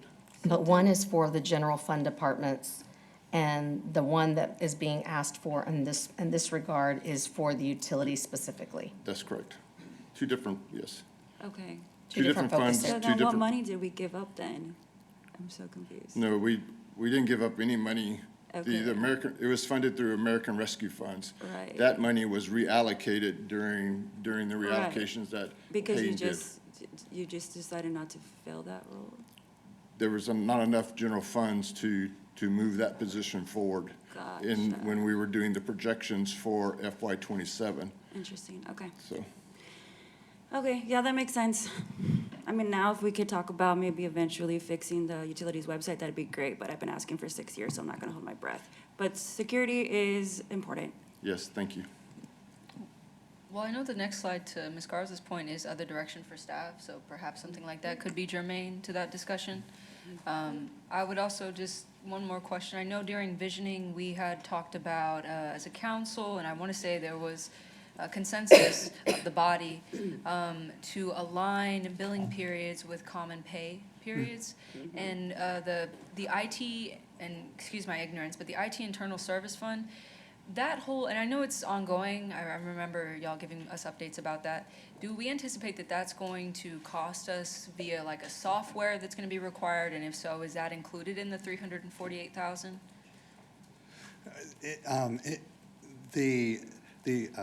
So two things, in terms of moving the due dates, from the 1st to the 15th, we are planning to be able to do that as of January of 2027. That is our goal, is January 2027. And then updating or upgrading our current utility billing interface, that customer interface that customers see when they log in, to something that's more user-friendly, and it provides some of the features that council has asked about, like being able to report on leaks and that sort of thing. That is anticipated to occur in March of 2027. So we're doing the move with changing the due dates first in January and then in March. The cost for that is already included in the fiscal year 27 budget, so it won't impact the IT cost that you referred to. Perfect. And we have a memo that's going to be going out to mayor and council to be responsive to what your request is. So just got that, and so that is coming to y'all to let you know that we followed up and we have followed your direction by doing those and alignment of those cycles, and then also implementing the new software that we're going to be able to have more of that customer interface and customer notifications that y'all have asked for a while. Okay. Council, other questions regarding the electric utility fund? If not, the questions before you right now are these two, is the 1.3% effective rate adjustment and a 75-cent increase on the community benefit charge, and that is a flat rate for every electric bill. Is that correct? It's not a Yes, percent ma'am. of any type? Correct. Okay. Council, I await your I'll go first. responses. Mr. I'm, Passat? yes, All and right. with no other direction. All right, I'm a no on both. okay. Ms. Rodriguez?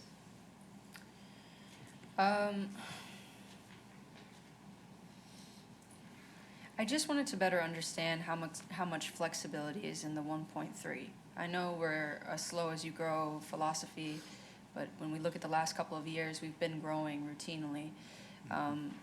The reason I was wanting to understand sort of the bond implications of that is because while my intentions are great as to not make things so cost prohibitive to the residents, I also understand that there could be unintended consequences should we not aspire to meet that 180, which do lead to cost savings in the long run from my understanding.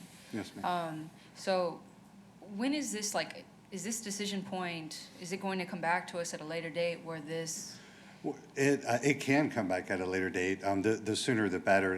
At September 1st, there'll be a public hearing Okay. on this rate increase. So council will be able to provide guidance at that time. And then September 15th is when council would vote on the ordinance. So it would be better to know on the September 1st any kind of changes that council would like to see. For sure. So I will guess in my answer, I will give a temporary yes, and I can be diligent to get with staff to kind of see how much flexibility to prevent some of the implications that I was talking about. I'm a yes on the street lighting. I just want to understand, though, when determining where lights are needed, what does that process look like currently, and how are we making sure that the communities who need it most are prioritized? Specifically, like down on River Road, because every time we've had any sort of community meeting, and anytime I've gone there since 2020, they've brought up the same concerns. I think on that specific section, there is a plan as far as the upgrade of the road to actually have upgraded lighting as well. But in general, what we're trying to do with the electric utility, and they're addressing this through the community enhancement fee, is to actually get on a routine 10-year interval for replacing lights. Right now, they are reactive, and certainly there are some discussions too about, we are responsible for maintaining and replacing light bulbs that are on city roads, but in other service areas. And we would like to address that with other electric utilities to make sure that if we could trade off that responsibility and really focus in on our utility service area. So again, this is really trying to get back to a proactive, scheduled 10-year replacement cycle. You say replacement, but what do you mean by like new ones? Putting, for the light bulbs and putting the lighting fixtures up and replacing them every 10 years because they're, But I'm based talking on. about, does that also include new lighting, like that doesn't As far currently exist? as far as new lighting where no lighting exists, that could help cover that. We typically, those are special requests where in older developments, we have, people have asked for that, and our staff goes out there, does a lighting assessment, and where there are lights that are determined to be needed, we try to get those lights installed if there's electricity and other resources available to do that. So this would help with that effort as well. Okay, because the reason I ask is because it wasn't until the TERS discussion about downtown lighting where I understood to the point you made about the necessity of a photometric study. And, when we were having that discussion as a TERS board, there was funds needing to be allocated for that study despite our own team doing it. And so I guess I'm trying to understand how much of the money that's raised through this initiative is actually going towards lighting versus photometric studies and everything else needed. I also understand that, to Ms. Garza's point in terms of new lighting, how to do so without making it a CIP-style project because of the underground nature of what we're doing in future projects. Yeah, and I think really it's the magnitude of the ask. If it's one light on a street full of lights, but there's, a dead end or something that needs one single light, I think that's something we can do kind of operationally. But something like the downtown project or other neighborhoods that need a significant extension of electric conduit, and then also, 10 or 15 new lights, I mean, that becomes a CIP project that we have to prioritize and wait a year, or 2 years, or 3 years to put that within the schedule. But I guess the question that I'm understanding is bigger in terms of what is the process to look at things holistically to determine where things are needed?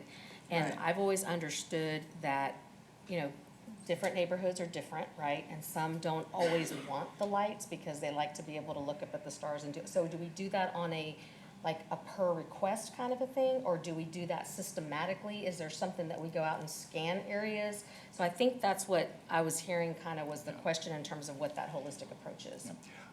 Right now, we do not have a streetlight master plan for the city. In fact, the streetlight issue has been kind of a, reactive basis. And really what you're seeing here, and one of the reasons that the community benefit fee was created was to actually just start building a budget to be more proactive. I mean, that has been a need in our community, is that street lighting was just kind of, we can get to it if we can get to it, when we can get to it. But to be able to create a budget for that and actually be proactive. The photometric studies are done in-house. So there's not a person that is doing photometric studies citywide. As you saw for the downtown alley project, that was a very significant effort, and it was a very detailed effort, but certainly to extend that across the city would take, again, probably a pretty large contract with an outside consultant. Yeah, I'd definitely be interested, especially as we're talking more participatory budgeting. There is a sentiment, despite, these massive projects we're doing in the Wallace Addition, Sunset Acres for CIP projects, there is a sentiment that was routinely shared with me that once you cross the east side of the highway, the investments tend to differ. And so I'm just trying to understand, when people do see this charge, if questions do arise, how we assure them that their needs are also going to be prioritized in the same way too. Right, specifically asking for that area near River Road. I know when we had a community event there, that was brought up. I assumed because there was a massive amount of staff there that somebody would have followed up with them. However, the last time I went to the Housing Authority, even in their suggestion box, and I have a photo of the little index cards, things like need streetlights on River Road, please. So either y'all communicated something to I guess the neighbors who asked and it didn't trickle through or nothing was communicated, but it's hard for me to give a yes for this right now. I know we're gonna have a public hearing and all of that, because I go back and speak to my constituents and they're like, Alisa, we've been asking for this since you started in office. And so, yeah, that would be helpful. I think we can link up just to see how we can unpack that. Definitely happy to do that. And just because we're talking about River Road, has that study ever been done on River Road offhand that you would know about? Isn't there a project, because somebody else, I think it was you, council member, who asked about it. Yes, And Mr. Good provided that there's actually a project that's going to address that. Was it CIP? Maybe it's Mr. Condor. Down River Road, they've asked continuously, and even when Amanda and I and former council member Gonzalez were walking to promote a city program, that was one of the things that they asked for, that and like speed humps. So I think it's just a matter of trickling down whatever information the city has in terms of updates down to the neighbors as well. So I know on Cape Road, we have included pedestrian lighting. On River Road, I know with that last Blanco Gardens project in front of the apartments there, the section between Cape Road and I-35, the lighting was missing for several years. That was reinstated when we just finished the Blanco Gardens project about a year or two ago. So the section I believe you're talking about is probably from Cape Road to Highway 80. Is that correct? Yes, but Yes, they okay. didn't, so I followed up, we probably got the same correspondence. I followed up to try to get a general idea of where they were talking about. And this also came up in the neighborhood meeting discussion that we attended last week. It was unclear whether it was the part adjacent to the apartments. I think it's as you take the curve, to your point, as you go down Highway 80. I also know y'all have that project right there where 35 is on the other side, because I want to say I went to a community meeting for that as well, that CIP Linda? project. Yeah, Linda Drive. I know those improvements are coming, but I think the area that they're talking about is that as soon as you make that turn in front of the housing authority, it gets dark. Admittedly, it's been a while since I've drove at night there just to see, but yeah, we're probably talking about Yeah, the same. I lived down that road for like 7 years, and I think any updates that we could give, especially as we are gonna vote on this, would be helpful, because that area, they carry a lot of, what's the word in English? The big feelings about. Trauma, yeah. Yeah. Your investment. Yeah, historically, the lighting on CIP projects has been funded through the general fund specifically. So with this fund in place, I think it gives a pot of money, if you will, that we can specifically make sure some of these improvements are included and has a budget to pull from to include lighting on some of these projects. And it typically, when you talk about a lighting project, you're gonna wanna it would go with a full depth reconstruction where you wanna make sure, because the underground conduit, you're able to miss the utilities there. You typically don't do it on a water sewer project, but if we had a dedicated fund for these things, we could certainly include that type of scope in projects in the future. And that's definitely a conversation we can continue to have at our level, particularly as this budget gets funded over the years. So if these are suggestion cards at the housing authority, it would be on the housing authority administration to make sure that that request gets to the city. Yeah, We I know that mean, happened. Yeah, I'm that- not, that's who reached I mean, out. they, Okay. they have reached out, I mean, they participate as well in the community meetings, but it's also, I feel, at what point do anybody in the neighborhood just gives up if they feel that they're being continuously dismissed, so. And so what the response was is that the River Road lighting concerns will be improved when we complete the second phase of the Blanco Gardens overhead to underground conversion project, which will be bid in January of 2027. Utilities shared that they were also checking the outages yesterday, because it sounded like there was some outages between Barbara Drive and Sturgeon Street that Ms. Rodriguez shared with us. And so we said we would share additional information once the utilities department was able to go out and actually do some site visits to look for some dark spots that aren't part of the project scope, but are rather just streetlights that are out. Right. Thank you, Mr. Condor. Mr. Locke, one question just for council to have the information. So tonight's not necessarily a vote on the rates, and obviously they have first reading, second reading, they have public hearings still coming forward.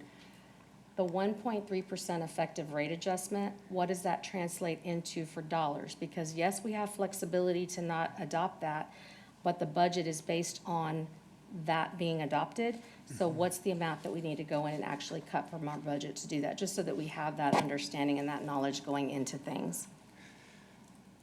I would have to just estimate it, based off of the total budget is around $88 million, so you're probably at 1% is around $900,000.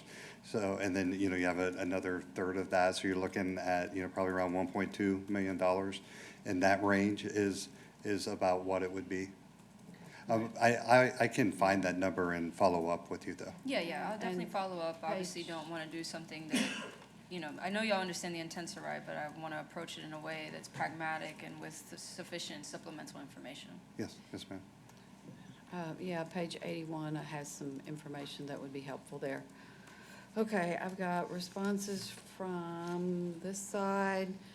Need to hear from y'all, Mr. Gonzalez, and we do have the questions still up there. So what are your thoughts, please, sir? Yeah, I'm fine with it for now.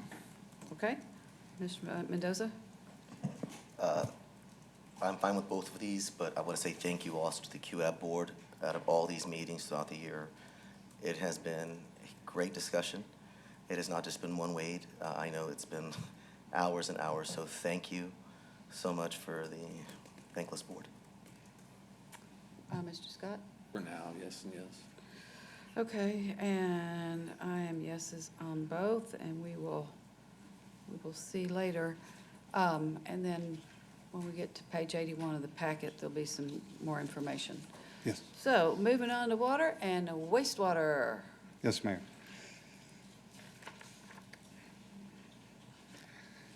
So the total revenues and for the water wastewater fund are $87 million for fiscal year '27, and expenses are about $87 million as well. On the expense side, personnel make up 10% of total expenses. Operational costs make up the bulk, that's 58%. Debt service is a large expense. There's a lot of capital projects in the water wastewater fund. And as you can see, that debt service makes up 27% of the total expenses. And that does not include $11 million that the city pays for its portion of the, I'll say ARWA, it's a Alliance Regional Water Authority. We should have spelled that out. That's our portion of that debt is another $11 million. There's also a planned use of fund balance for capital projects. You can see there's one-time expenses of just under $4.5 million in blue. So we're estimating to finish fiscal year '27 at $35 million. That is 154 days of cash on hand, and the fund balance requirement is 150 days, so we are exceeding that requirement. Okay, so why does this not include debt service? Is that going to be included next year? I should have clarified that. For the ARWA debt, it's actually accounted for in operating expenses because it's considered debt for ARWA. For us, it's an operating expense. Expense, okay. Yes, ma'am. So that $11 million is part of the $50 million that you see there for operating. We don't have an $11 million surprise waiting for us. No, ma'am. Thank you. Thank you for bringing that up. I should have clarified that. Okay, thank you.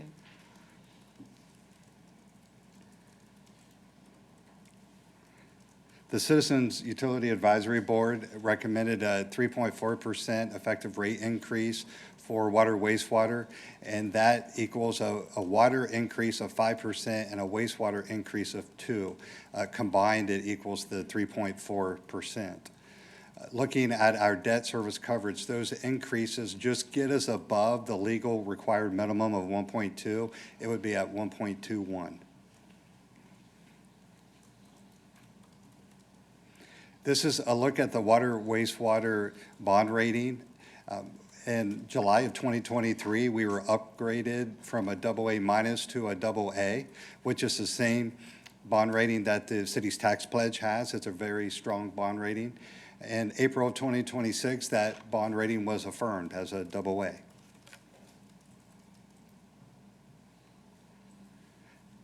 This is a rate comparison. It shows the current rates compared to our peer cities to what the proposed rate will be, and it also has the average across all the peer cities. So as you can see, for an average residential user that uses 5,000 gallons, the current cost is $123. That would increase to $128, which is just under the average across our peer cities. And again, just as with electric, this wouldn't include any increases that these utilities are planning to make in their next fiscal year either.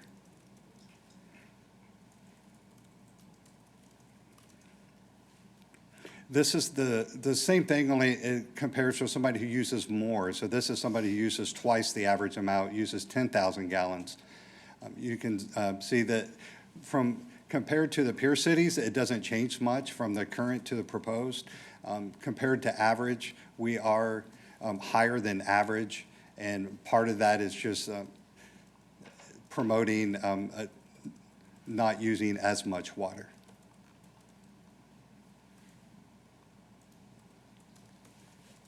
This is the utility rate history increase for the water wastewater utility. What you see in the box, that is the only year that this utility rate has not seen an increase, and that was in FY23. A big reason for the increases here is all of the capital projects associated with water wastewater fund.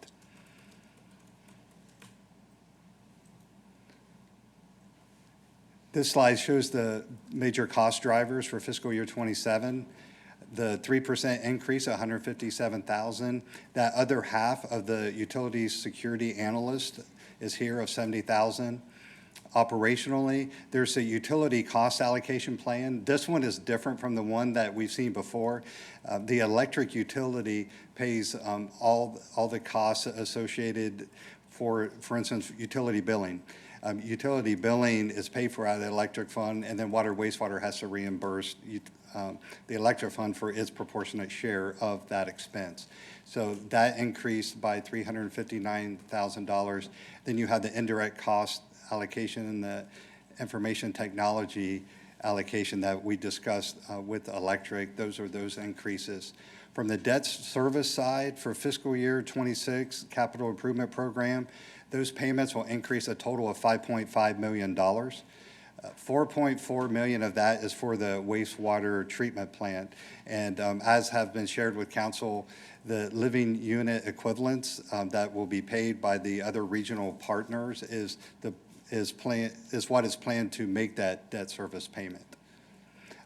The city's portion of the most recent Alliance Regional Water Authority debt issue is $544,000, and that's included in the fiscal year 27 budget. And that takes us to our decision points for water wastewater. Council, do you have any questions on any of this? Yes, Ms. ma'am. Rodriguez, go ahead. Okay, so I imagine all the questions that I asked about the bond rating for electricity apply here, so I won't be redundant. I guess, so given while not finalized, but given the recent discussions we've had about impact fees and should an effective date come October 1, I guess let me ask, when QAB was having this discussion, was the potential of, the money that would be coming in from the impact fees a discussion item for rate setting? I don't recall that they necessarily got into the impact fees discussion in great detail. It is something internally that we have discussed. On the previous slide, when we were talking about the wastewater treatment plant debt service payment, and we're estimated in 2034, that's the year that the city is going to need to make that entire debt service payment, and it's around $7 million a year. That is a impact fee eligible project, and so that's one approach that we can use so the city doesn't have to increase or have the rate structure in place to be able to make that $7 million payment. It could be, it's an impact fee eligible project. Okay, I'm trying to read my notes. My handwriting is terrible.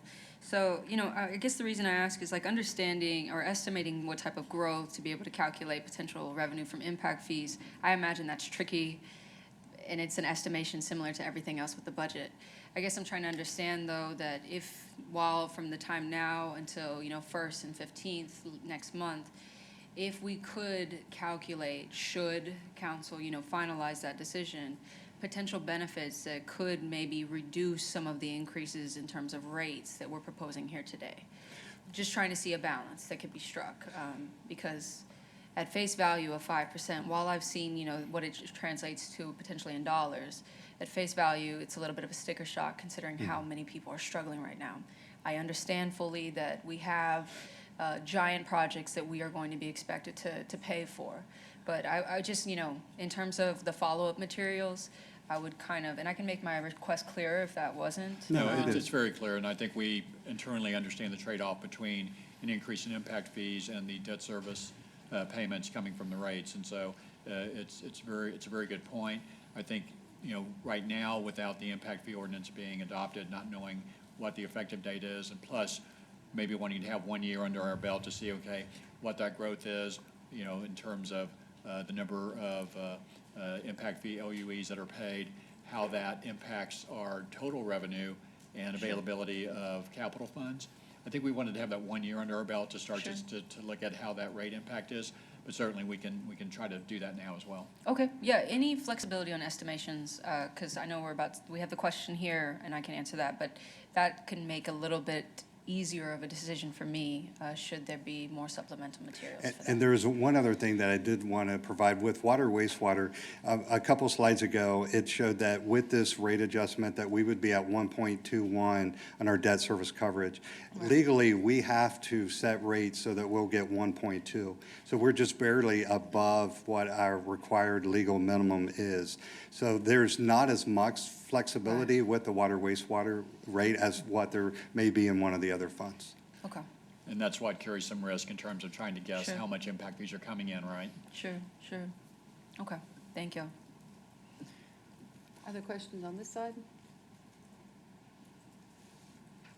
On this side?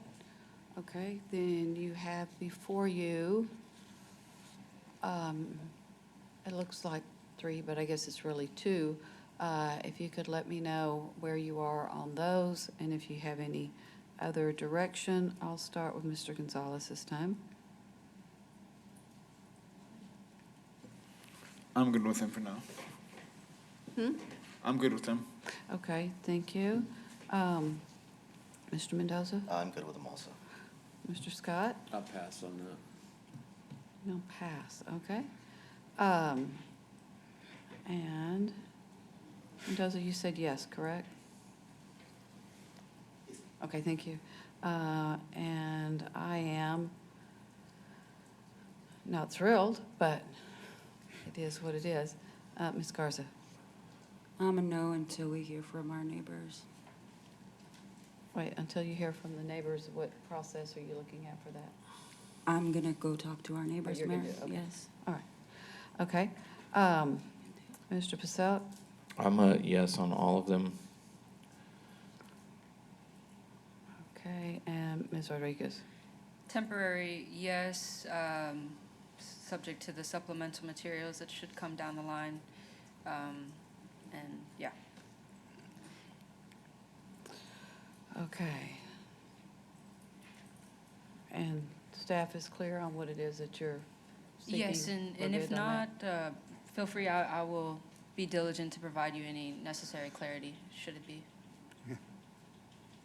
And all that will be sent to all of us, so. Yes, ma'am. Okay, then, moving on to stormwater. Okay, our stormwater revenue will be 10.4 million and expenses 11.4 million. As we've discussed with the other funds, there is planned use of fund balance for a one-time cost, so the fund is structurally balanced. Looking at the expense budget for stormwater, the largest expense in it is debt service. As you can see, $4.9 million of the total expense budget is dedicated for debt service. Personnel makes up 18% and operating expenses is 30%. There's almost $1 million in one-time costs for the stormwater fund in fiscal year 27. The fund balance requirement is 90 days, and that's 2.6 million, and we're estimating to finish the fiscal year at 2.8 million. This is a look at the stormwater rate history adjustment.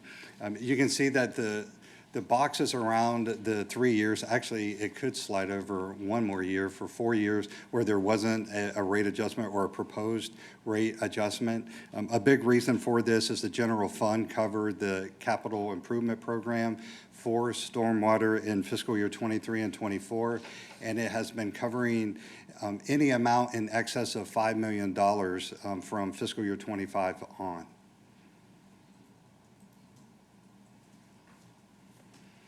There was a question posed by council on what would a rate increase look like for a major stormwater project.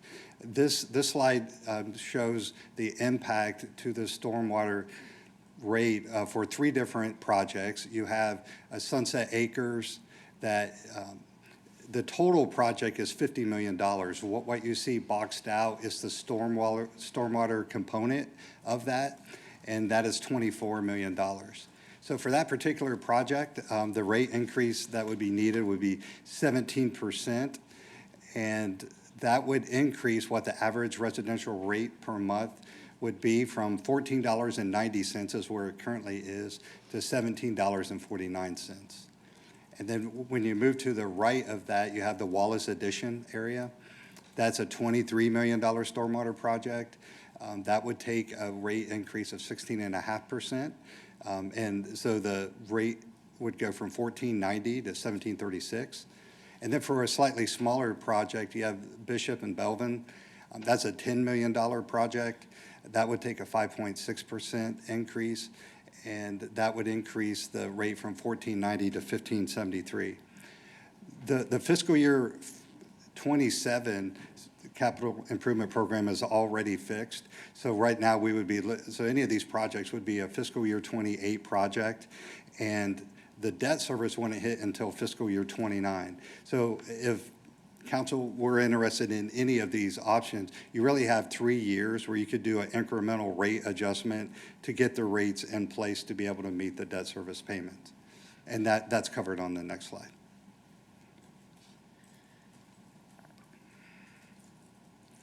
And which brings us to our decision points.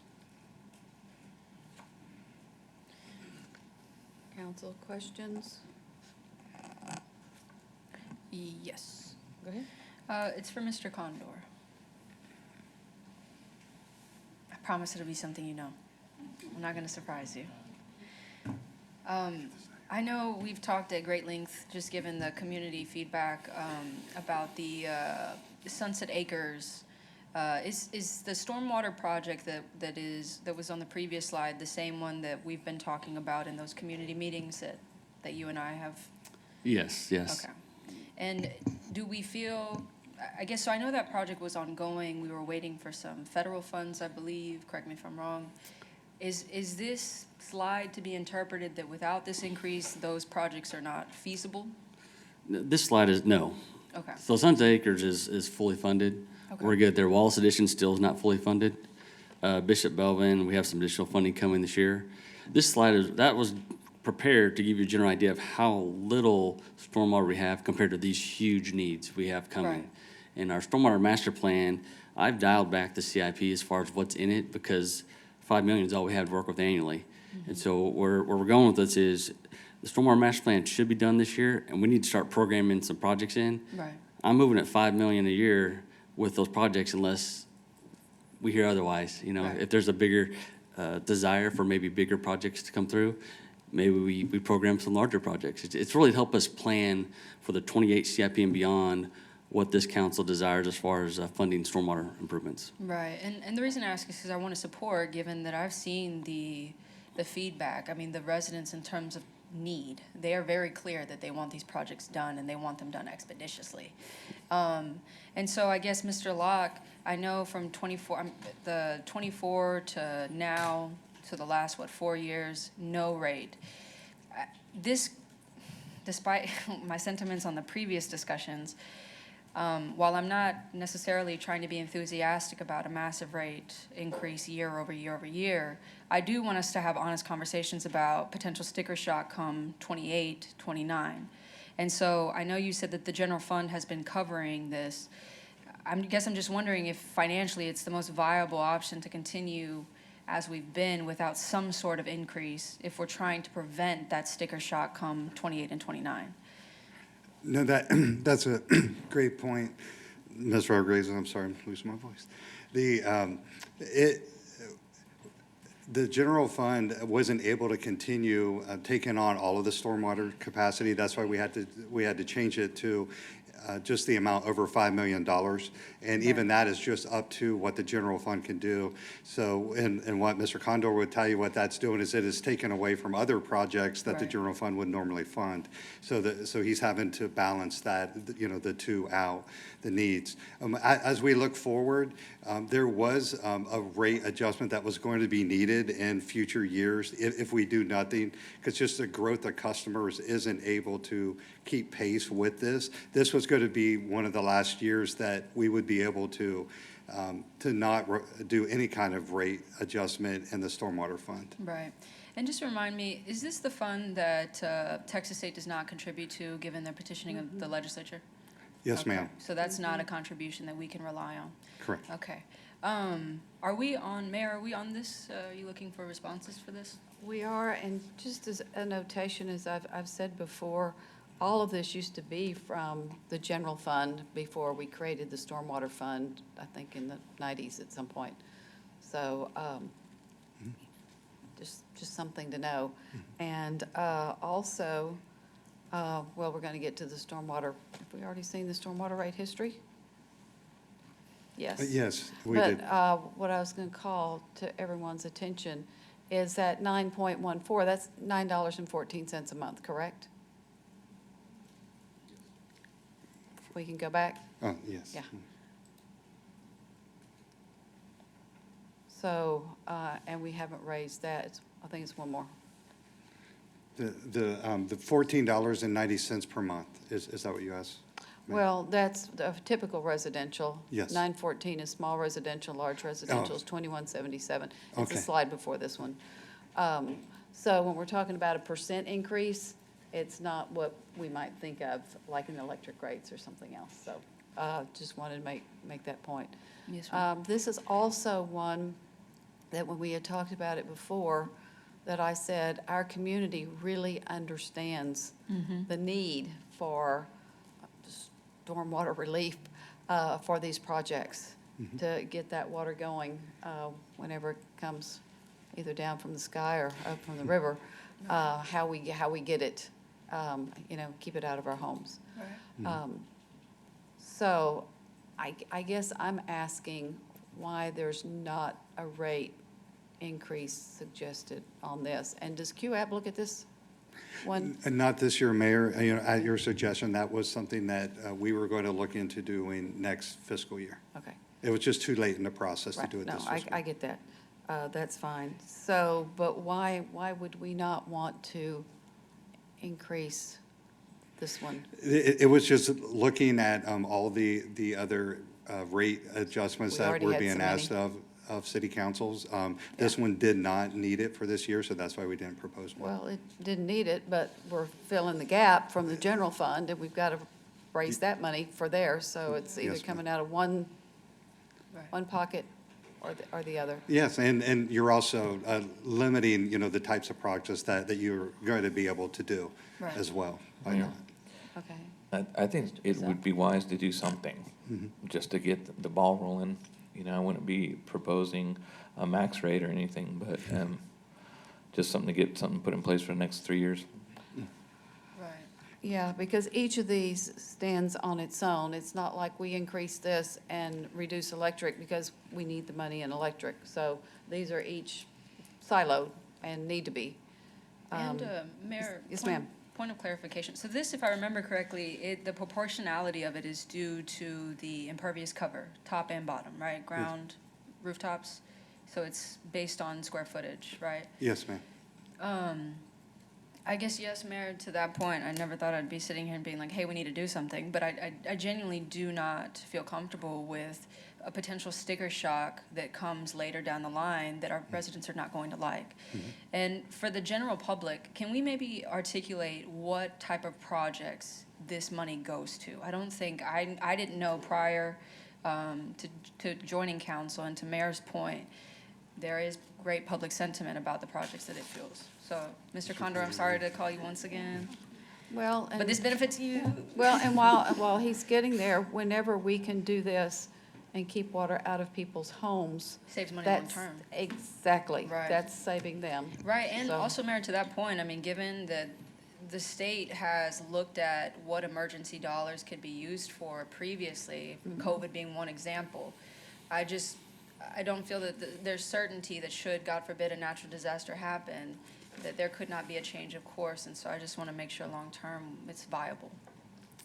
Sure. So this money will fund, particularly, the biggest contributors is the older neighborhoods that have no stormwater infrastructure in Right. place. That's Right. primarily what this funding goes for in the CIP. Again, we're highly focused on Sunset Acres and Wallace Addition. We got the historic district. If you think about Purgatory Creek all the way up to Old Rancho 12, there's a huge drainage area there that has a huge lack of drainage infrastructure. And so we've been having conversations internally about what it's gonna cost to fund those improvements. And this fall, when the stormwater master plan is gonna come, I'm gonna bring forward the cost of these projects, and it's gonna be eye-opening to see what these stormwater improvements would cost. Because unlike a water main where I can move around something, when you talk about a stormwater, you're typically replacing the road, the water mains, the sewer mains. So these projects, you might see a $50 million project for just stormwater, but in reality, it's probably $100 million when you account for the other infrastructure associated with it.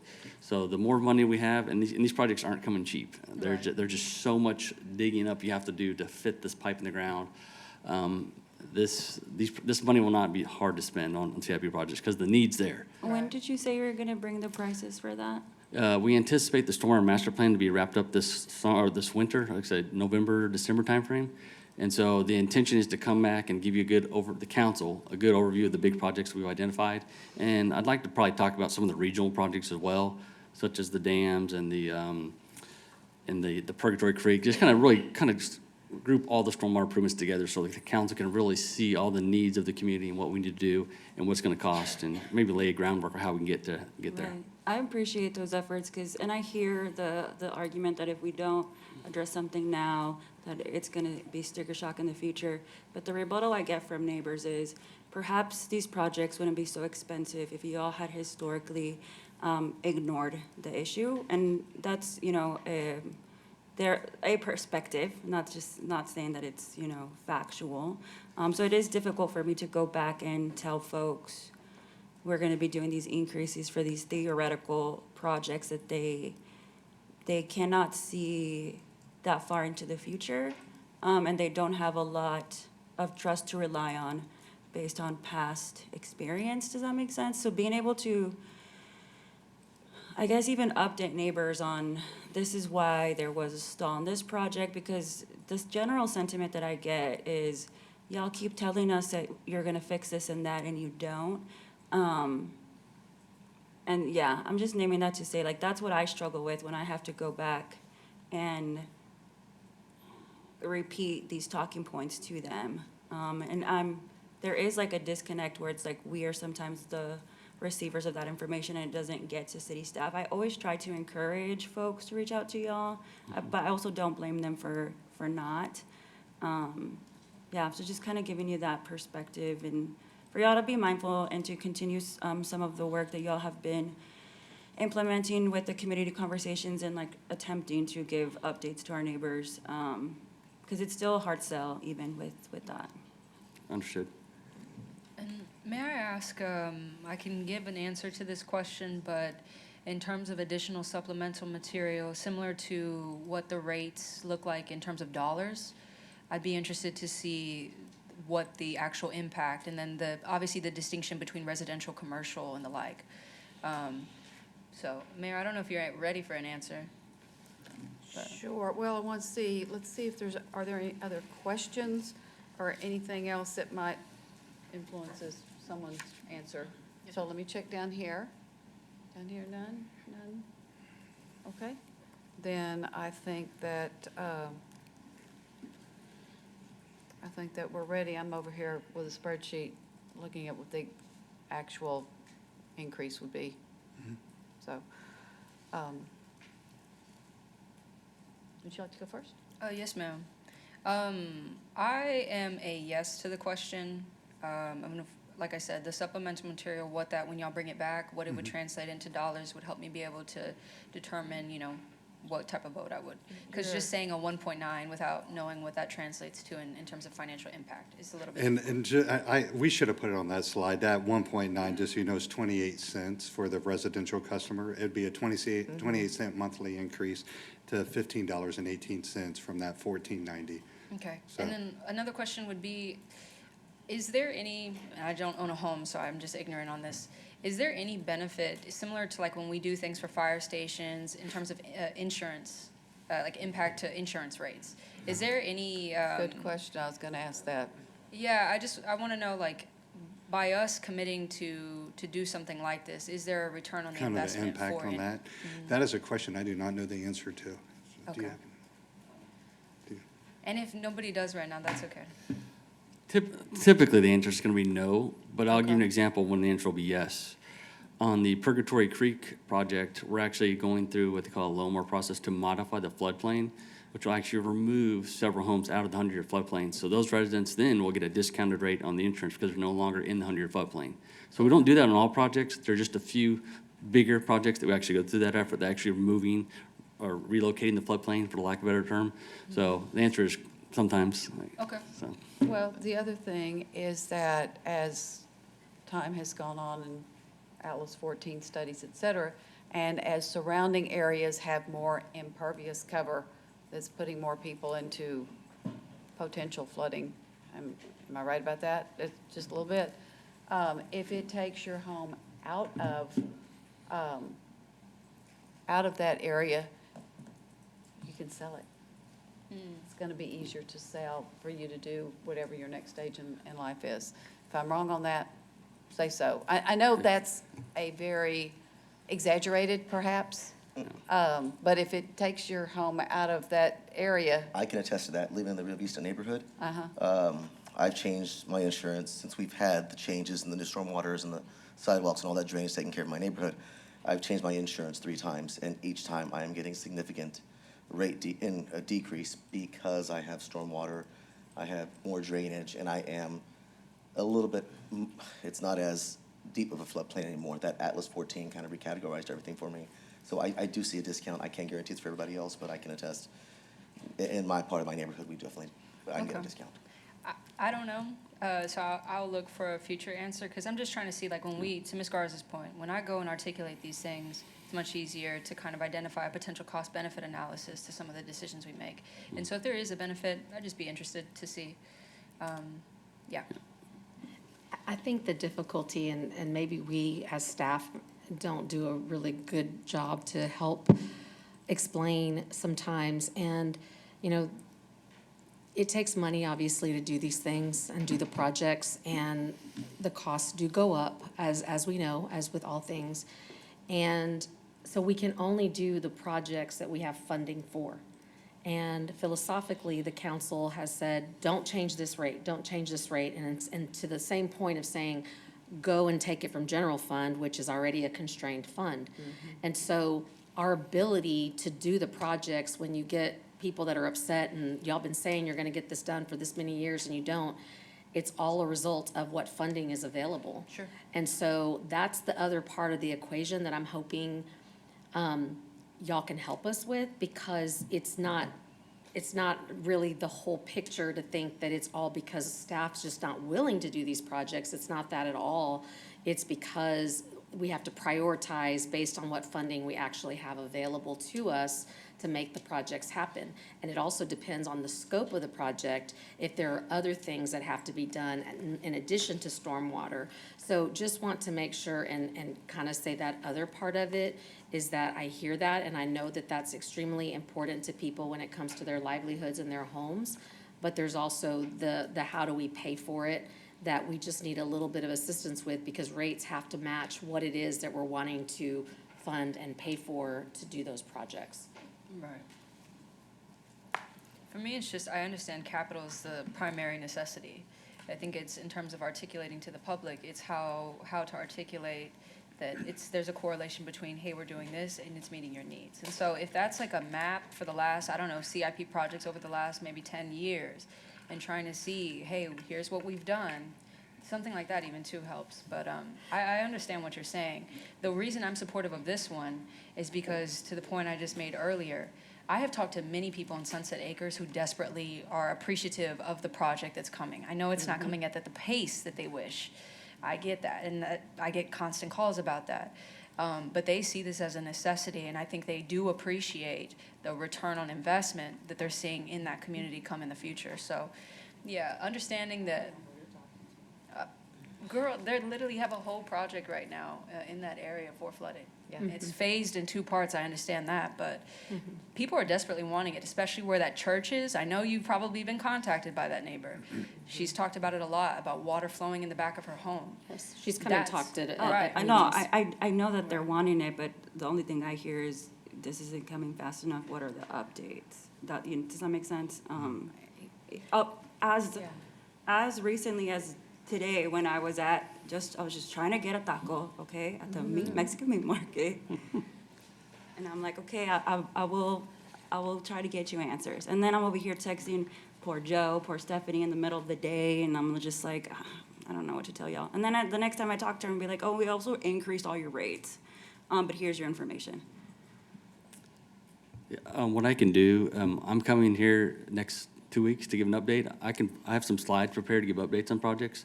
I can refresh those and bring that up to give you guys an update on some of the major projects. And it'll touch on Sunset Acres and Wallace Edition, see where they're at. So, and I will say, Sunset Acres, one of the caveats is we got, was it $14 million in federal money? It comes with strings. And those strings are a more stringent environmental process, and that's really the holdup right now with Sunset Acres. We're anticipating getting that environmental clearance in the next few months, and then that should cut us loose to start advertising some of those works. But that's just one of the trade-offs is with federal funding.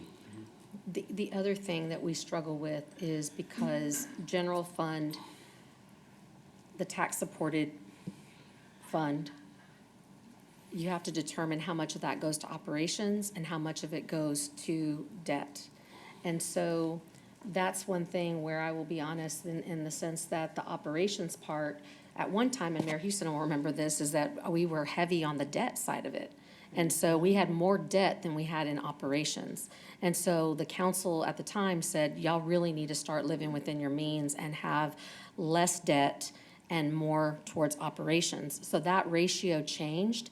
And so it's literally a kind of a balancing act between what does it take for the operations, which means that's the day-to-day, day service that everybody gets, versus debt payments that we're able to make for some of these infrastructure costs. So the CIP, which goes to fund these in capital projects, has been more constrained over the last, several years because we've had to keep that number low when it comes to debt and instead put more towards the operational side. So that is that trade-off and that balance that the tax rate has to be split in that particular way. So just wanted to also explain that for our neighbors at home that are watching. Yeah, it appears, and my calculations are correct, that the 5.8% to get to a $24 million project for the middle, not the small, but the typical lot, is 86 cents Yes, Mayor. a month. Yes. And for that, we can do 24, how long do we have to collect that to get that? A year? 2 years, 5 years? We would need to increase rates for 3 years by that years. 86 cents To get each there. year. Yeah, to be able to fund the debt service for a $24 million project. So it'd be a 5.8% rate increase every year. For 3 years. To Yes, get to that dollars. Yes, Mayor. Okay, so let me go around the table. Are you looking for which one of these numbers to use? Not necessarily the number. If council wanted to provide that guidance today, yes. It sounds like we may need to provide some more information so that council can make that decision. Yeah, I think the. Yeah, just at least some time to chew on it a little bit. Yeah. So at 86 cents, it's $10.32 a year. Yeah. Okay. So I guess the question now is, are we willing to look at an increase at all? And if so, then y'all will bring us back some numbers. And then we'll have like you have, I think it's on page 81, that's going to give us a full utility bill comparison of what the impact will be. Yes. So the question now is, are you willing to consider an increase? I'll go first, and I'm a yes. Okay, Mr. Bassett, we've got you as a yes. Ms. Garza, you're a no? Okay. Ms. Rodriguez? Yes, subject to the supplemental information. Right. Mr. Scott says he's a yes. Mr. Mendoza? Yes. Mr. Gonzalez? Yes. And I am a yes also. I guess we're moving on. And I'm going to call to your attention, it's 5:30, just so everybody knows. Okay. We're in the home stretch. I think we have three funds left. I know, but we have a whole nother, I know. yeah. Okay. That brings us to the Resource Recovery Fund, and our total revenues are just over 9 million. Expenses are just under 9 million. We are estimating that the ending fund balance in that fund will be $3.9 million, which is above the requirement of 2.2 million. We do carry an additional fund balance with the thought that anything in excess will go to a future resource recovery site.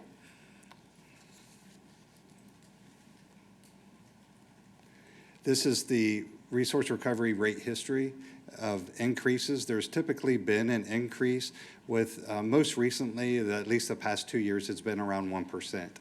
And so the recommendation for fiscal year 27 is 1%.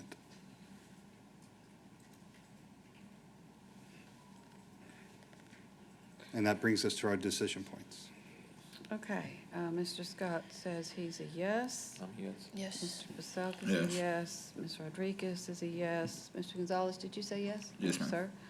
Ms. Garza? I'm just gonna say, I'm like a no on everything until I get all the information towards the end. That's okay. I'm a yes. Mr. Mendoza has left the room for a few minutes. Okay, and then we are to airport and oh, wait a minute, sorry, we're gonna do this one next. Yeah, this is that utility bill comparison that you were referring to, Mayor. And for the average residential ratepayer, it has a list of the services, and this is a ratepayer that would have electric as well. It has what the monthly amount paid would be in the current fiscal year, 25-26. So when you add them all up, it's $297.23 a month. With all these proposed increases, not including anything for stormwater yet, it would be $304.27 monthly. So the change is $7.05 a month, which is a about 2.4% increase. And what you see there is, we touched on what the municipal cost index or the inflation has been year over year, and it's pushing, 4.9%. So that increase is about half of what the inflation has been for this fiscal year. And Mr. Locke, when this comes back next time, it'll have the potential, okay. Yes, ma'am. All right, moving on to, I think it's the airport. Yes. So the airport fund, we have revenues of 1.1 million and expenses of 1.2 million. There are some one-time expenses planned in the airport fund, as you can see, of $91,000. Most of the expenses in the airport fund are related to the contractual services of operating the airport. We are estimating that the 27 fund balance will be $193,000, which is over the required fund balance of $185,000. And that just brings us to a decision point if there's any direction for staff for the airport. Staff, council thoughts on airport questions? Are we good with just keeping on? Okay. Next one, please. And that brings us to our last fund, that is the transit fund. This fund, the revenues and expenses equal $3 million. We're estimating an ending fund balance of 1.1 million, which is above the required fund balance of 491,000. The biggest expense within this fund is the contracts to provide the transit. As you can see, the operating expenses make up 89% of the total fund expenses. And there isn't any particular decision points for transit. It's just if there's other direction for staff related to transit. Okay, council, anything about transit? Nothing other than just somehow, some way, we gotta figure out how to increase the investments into this fund. I understand it's a 47-42 split between general and federal, but if there is one ask that I get routinely in terms of needed investments, it is for transportation. So, just putting that out there. I'm sure Savas is happy to hear about that. But yeah, I know, when visioning meets, this can be something that we talk about, but just wanted to put that out there. Okay. Yep, you're right. Mr. Paselic, are we good with, okay. Ms. Garza? Yeah, just not really an answer that I need here. Yes, ma'am. Good. Mr. Gonzalez? Okay, thank you. Okay, And that just takes us to our next steps. Just additional opportunities for community input. We touched on earlier, the Neighborhood Commission presentation will be tomorrow. There will be 2 budget public hearings, 2 tax rate public hearings on September 1st and 15th, and there will be 2 rate and fee change public hearings. The first will be on September 1st, and that'll be a public hearing on each individual proposed rate adjustment. And then on September 5th, the fee schedule in general will have a public hearing. And as a reminder, council will consider the budget and tax rate adoption on September 15th. And that concludes the presentation. Yeah, that's why I said 15th earlier, is that September 15th is getting burned into my brain. Okay, council, anything else on item 1? If not, Thank you. I'm going to have Ms. Trevino read item 2 into the record, and then we'll figure out what we're going to do. Receive a staff presentation regarding the City of San Marcos's emergency medical services billing practice setup and provide direction to staff. Okay, council, again, drawing your attention to the time. For staff, we've got out-of-town person here to present, is that correct? That is correct. The founder of Emergicon is in the audience today, he is here to present. I'm having deja vu feelings of this happening once before when we had the consultant here. How quickly do you think we can go through this? Fairly quick. Shall we give it a try? Yes. All right. Honorable Mayor and Council, as we continue preparing for the launch of city municipal EMS system, this item represents another important operational milestone, establishing the fee schedule and billing policies that will guide our EMS operations from day one. Establishing the appropriate fee schedule and billing framework allows us to maximize eligible reimbursements while also ensuring our practices are compliant, financially responsible, and fair to our residents and patients. EMS Chief Gio Rosales has been working collaboratively with Emergicon to develop the presentation before you today. With us today is Christopher Turner, the founder and CEO of Emergicon, who along with Gio Rosales will walk council through how EMS billing works, the recommended fee schedule, and the policy decisions before you today. All righty. Mr. Turner, I turn it over to you. Thank you for your presence. Thank you. Appreciate Welcome. everybody's time tonight. Congratulations on getting through that budget. That was rough. So I wanted to answer any questions you had about the way that EMS billing works. And as presented, I'm Christopher Turner. I founded Emergicon 20 years ago this year, and we are a Texas-only fire and EMS billing company. For all the nuances that occur in Texas, we find it best to focus here and our efforts here. So in short, when a patient is transported by ambulance or contacted by EMS, but largely transported by ambulance, the paramedic in the field documents what was done, And that chart comes to us in electronic form where we're doing diagnosis and coding, payer research, and submitting the claim to the appropriate payer. As you can imagine, there's many payers that reimburse for EMS services, and then there's a large community of people who do not have any funds to cover them, and you have to make decisions about how you assess those rates. So what the city can control is how you set your fee schedule. And fee schedules need to be to a point that you can get the best reimbursement possible across certain payers, knowing that well over half of your transports will receive reimbursement that doesn't cover the cost of the transport, and some will not get reimbursed at all. So you don't have any control over what Medicare, Medicaid, VA, other payers, how they reimburse at all. So you're trying to set your fee schedule. It's a little more art than science. What happens to the balance between the two is two things. One is what's considered a contractual write-off. So between Medicare's fee schedule and what you charge, there's a difference, and you write that off as a contractual allowance that cannot be billed to anybody. The second are write-offs made for a number of different reasons. It could be indigent care, it could be a write-off for a tax-paying resident. Those are some of the decisions you'll make tonight. There are some local to Texas legislation that has been in place that is along the lines of no surprise billing for patients transported by ambulance.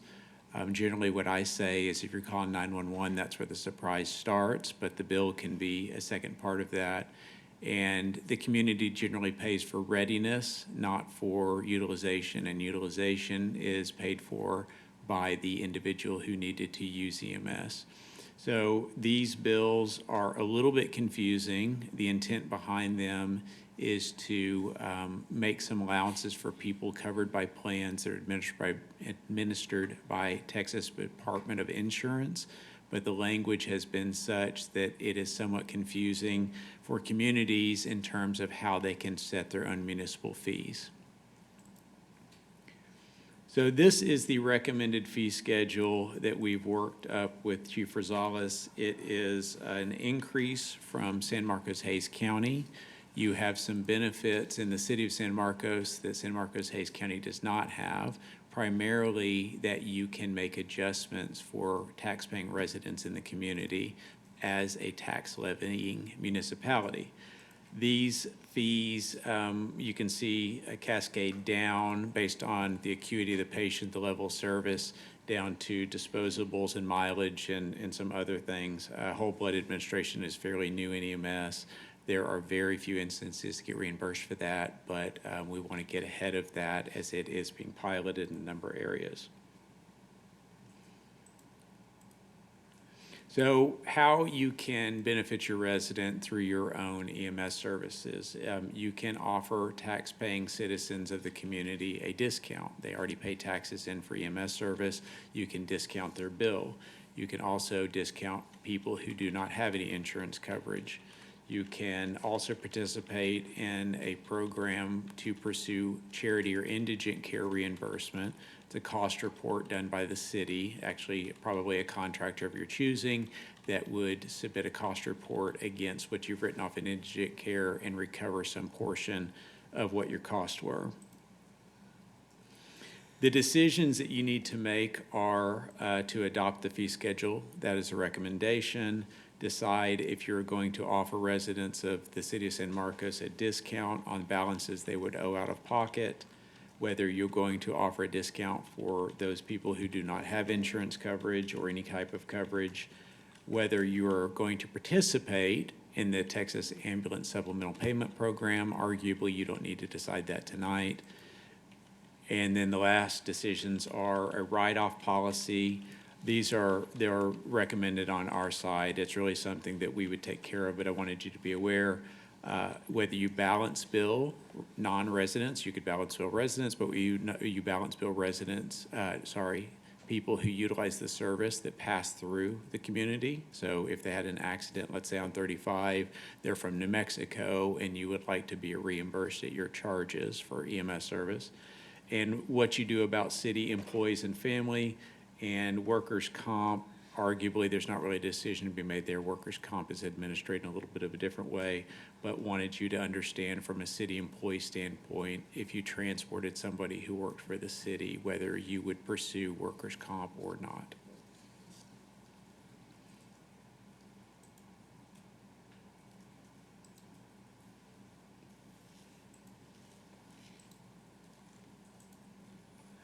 I'm happy to answer any questions. I moved quickly in the interest of time. Yes, sir.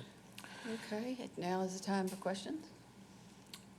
So, based off precedent of how we've worked with Hays County EMS before, do we have any additional data that shows us kind of how our constituents have performed within regards to interacting with EMS, i.e., indigent services, people not being able to pay? Like, statistically, we've got to have some basis, right? Yeah. And if so, what's that look like? And then second question is, you all talked about it, obviously, and I'd love to get the chief's opinion on that.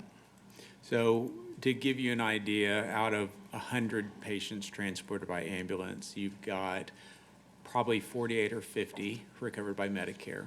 You've got somewhere between 6 to 12, depending on the community, that are covered by Medicaid. You have somewhere in the neighborhood of 25% covered by commercial insurance, and the remainder are generally private pay that do not have any ability to pay. So well over half of every patient transported, you're being reimbursed by Medicare or Medicaid, both of which pay you less than your cost to transport them. So I guess my concern would be the bottom 15%, I think, and there's a million ways to kind of cut that up, and I don't know that I'm completely be able to do that all today, because that's a delicate conversation. Yeah, that's all I've got. Okay. Ms. Rodriguez? Yes, the complexity of this is not lost on me. I just want to be so clear about that. The recommended fee schedule that was presented earlier, I guess procedurally, time-wise, when are we supposed to make this decision? Because even in the recommended fee schedule, ALS 2, BLS, those are all lost on me. And I don't know comparatively for other municipalities that are under our, what do we call it? Where we look at the comparator cities, there you go. For those who have municipally owned EMS services, I'd be interested in understanding their rates and how ours compares, given that this is a consideration we have when we normally do discuss rates. So I guess, yeah, procedurally, when is when are we expected to make this decision? Good evening, Mayor and Council. Jill Rosales, EMS Chief. So one thing to note is the timeline that we're on right now is not in our favor. So right now we're working on getting credentialed with Medicare, Medicaid, and private insurance and commercial insurance companies. And the quicker we have these answers, the quicker that becomes reality. If we are transporting October 1 without moving quickly with this, we risk not being able to bill expediently. And some of these insurance companies have time limits in when you can actually submit those claims. That gets a little more complex. I will say there are not really any entities that are municipalities that we're comparable to. San Marcos EMS will be the second largest municipal EMS system in the state of Texas, second only to Austin Travis County. So we don't have an opportunity to really compare apples to apples. I will say that San Marcos Hays County EMS hasn't done a rate increase since January 1st of 2024, which is part of the reason why these rates are higher. Given the rates in the local area, these are pretty much apples to apples. The only person that these are way above is Wimberley, and Wimberley has very, very, very low rates for their area. They also do all of their own in-house EMS billing, which changes their dynamics significantly. Right. That takes, I think in their world, that takes 4 FTEs. So that's kind of, we outsource to save some of that FTE cost. Does that answer any of your questions, and what else do you have for me? It does, and I figured the answer to the question was going to be less than favorable in terms of time. Yes, ma'am. I understand the October 1 deadline. I guess I'm trying to understand, it's not lost on any of us that we have what I think in the budget policy or the budget packet, I think our poverty rate is what, 26%, we have an incredibly high poverty rate. And so I'm trying to understand, similar to my colleague, is what are people currently pay when they call EMS and how this differs? It sounds like there is some sort of difference in terms of increase, and I'd be interested to know what that is. In terms of all of the proposed discounts, whether that's residential, the private pay, the TASPP, and the like, I'm going to be for all of that, for that very reason. But Mayor, it's very difficult for me to, I imagine we're not necessarily taking action. This is general direction in terms of fees, and actual action will come later down the line. I'm just trying to understand flexibility. Because I do want to give you what you need to continue, planning. I understand the necessity of that, but in terms of final adoption, first reading, I'd be interested. What I understand is that, and again, we're all navigating and trying to learn all of this stuff as well. Sure. And so what I understand is that we need the rates to know what to put in the fee schedule for budget adoption. So that would then be adopted as part of your overall budget ordinance and fee schedule. That's where this would go. And so we just need some general direction. There still can be some time when you're looking at the fee schedule with these upcoming meetings. We just need to know where to kind of work from. Even if you were to say, hey, we want to do exactly what San Marcos Hays County EMS is doing, and if we're raising our fees by 3% as a city, so do that plus 3%, that at least gives us somewhere to go, right? Just to take into consideration that the fees haven't been raised since 2024. And so there can be a general approach like that, and then we can have more further discussion in regard to those at subsequent readings of the fee ordinance, if that helps to give a little bit of that time to kind of orient. Is that what your understanding is as well, Chief Rosales? Yes, ma'am. And the fee schedule and when those are revisited is completely up to council and can be a policy decision that doesn't have to be revisited every year. I would recommend, as Christopher has already stated, when you start setting these rates, setting them at a rate that's comparable to what all of the EMS agencies in the area are charging, and that's what got us to the position that we're in. Some of his personnel is very, very in tune with how the state of Texas works in all of the billing revenues, and they came up with, we collaboratively came up with these rates because they suited what the city of San Marcos has as far as payers. You have a percentage of Medicare, a percentage of Medicaid, a percentage of commercial insurance, and those were all looked at when making this fee schedule. That gave us the opportunity to have a little bit of lateral movement away from San Marcos Hays County EMS's fees, and you also have the opportunity to set a precedent for what you want to do for your citizens. San Marcos Hays County didn't quite take hold of that the way that you have the ability to because of the broad service area. Right. So now you can kind of tailor that to your community. Okay, and the reason I ask is because as y'all were watching the budget proceedings prior, this was the same question I asked when it came to adopting rate increases, potential rate increases, is from the time now to, if it's a temporary yes that I give you currently, is there flexibility? And it sounds like, based on that interpretation, there is, that this is not the final decision. Okay, okay, perfect. If that's the case, then let's just hit the easy button on this one for me. Yeah. So you're a yes? I'm a yes. Ms. Rodriguez, you're a yes? Yes, only with all of those discounts that were named. Yeah. Yes, ma'am. Which would be yes for all of those. Ms. Garza? It's a very, very big tentative yes. I have been very frustrated with the entire process regarding moving from the company towards this, and yeah, the quick turnaround makes me very uncomfortable. So I'll have to look more into this, but yeah, tentative yes. I'm a yes. It would have been good if we'd had what we estimate the projected San Marcos Hays County would have been had those increases been, if they were looking at increase, if nothing else had changed, what they would have been looking at would have been helpful compared to what these are. But if you think that they're pretty close, that's okay. I can tell you the bottom line as far as revenue isn't far off, and that's because of the contractual write-offs that are required. I'm going to give you Medicare and But Medicaid. I'm not looking at city revenue. Yes, ma'am. I'm telling people that whenever we take it over, you're going to have a lot of the same people showing up, that you're not going to see major changes. And the fee schedule makes a difference. And that's where I'm coming from on that Yes, one. ma'am. And that was why we, both Emergicon and myself, were very intentional in being relatively heavy-handed with the write-offs for residents, Okay. so that remains true. Okay. Mr. Scott? Mr. Mendoza? Yes. And Mr. Gonzalez? Yes. All righty.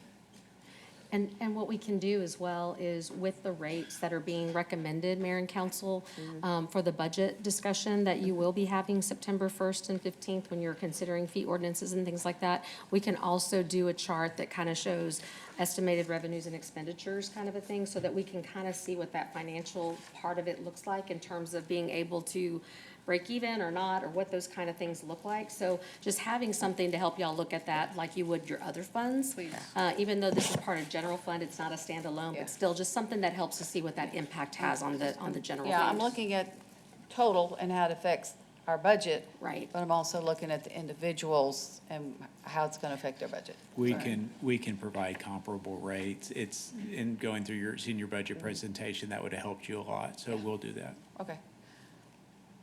What else do you need from us? Nothing, the only other thing would be is if council would be comfortable, and you can give us this direction at the next time if y'all are comfortable doing this tonight, would be that, do you want this to be treated like you have all your other fee schedules within the fee ordinance, where it's not like we're having to review these individually as a standalone set of rates? Instead, it be a part of the fee schedule, and if that fee schedule continues to get increases like we do the incremental ones, that this would be part of that same philosophy. I personally would want to see what the actuals are. We Right. may need to go higher on something and more, we might, because of supplies, we might need 10% here, 0 here. Right. I would like that refinement instead of just, oh, it's going to be 3% across the board. I share that. I think at least for this first year, Okay. that's what I Especially would given like the to see. novelty, the Yeah. novelty of it. And that's, yeah.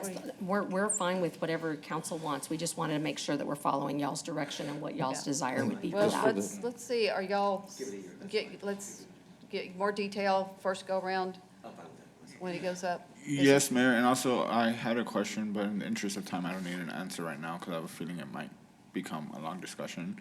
But how is residency determined?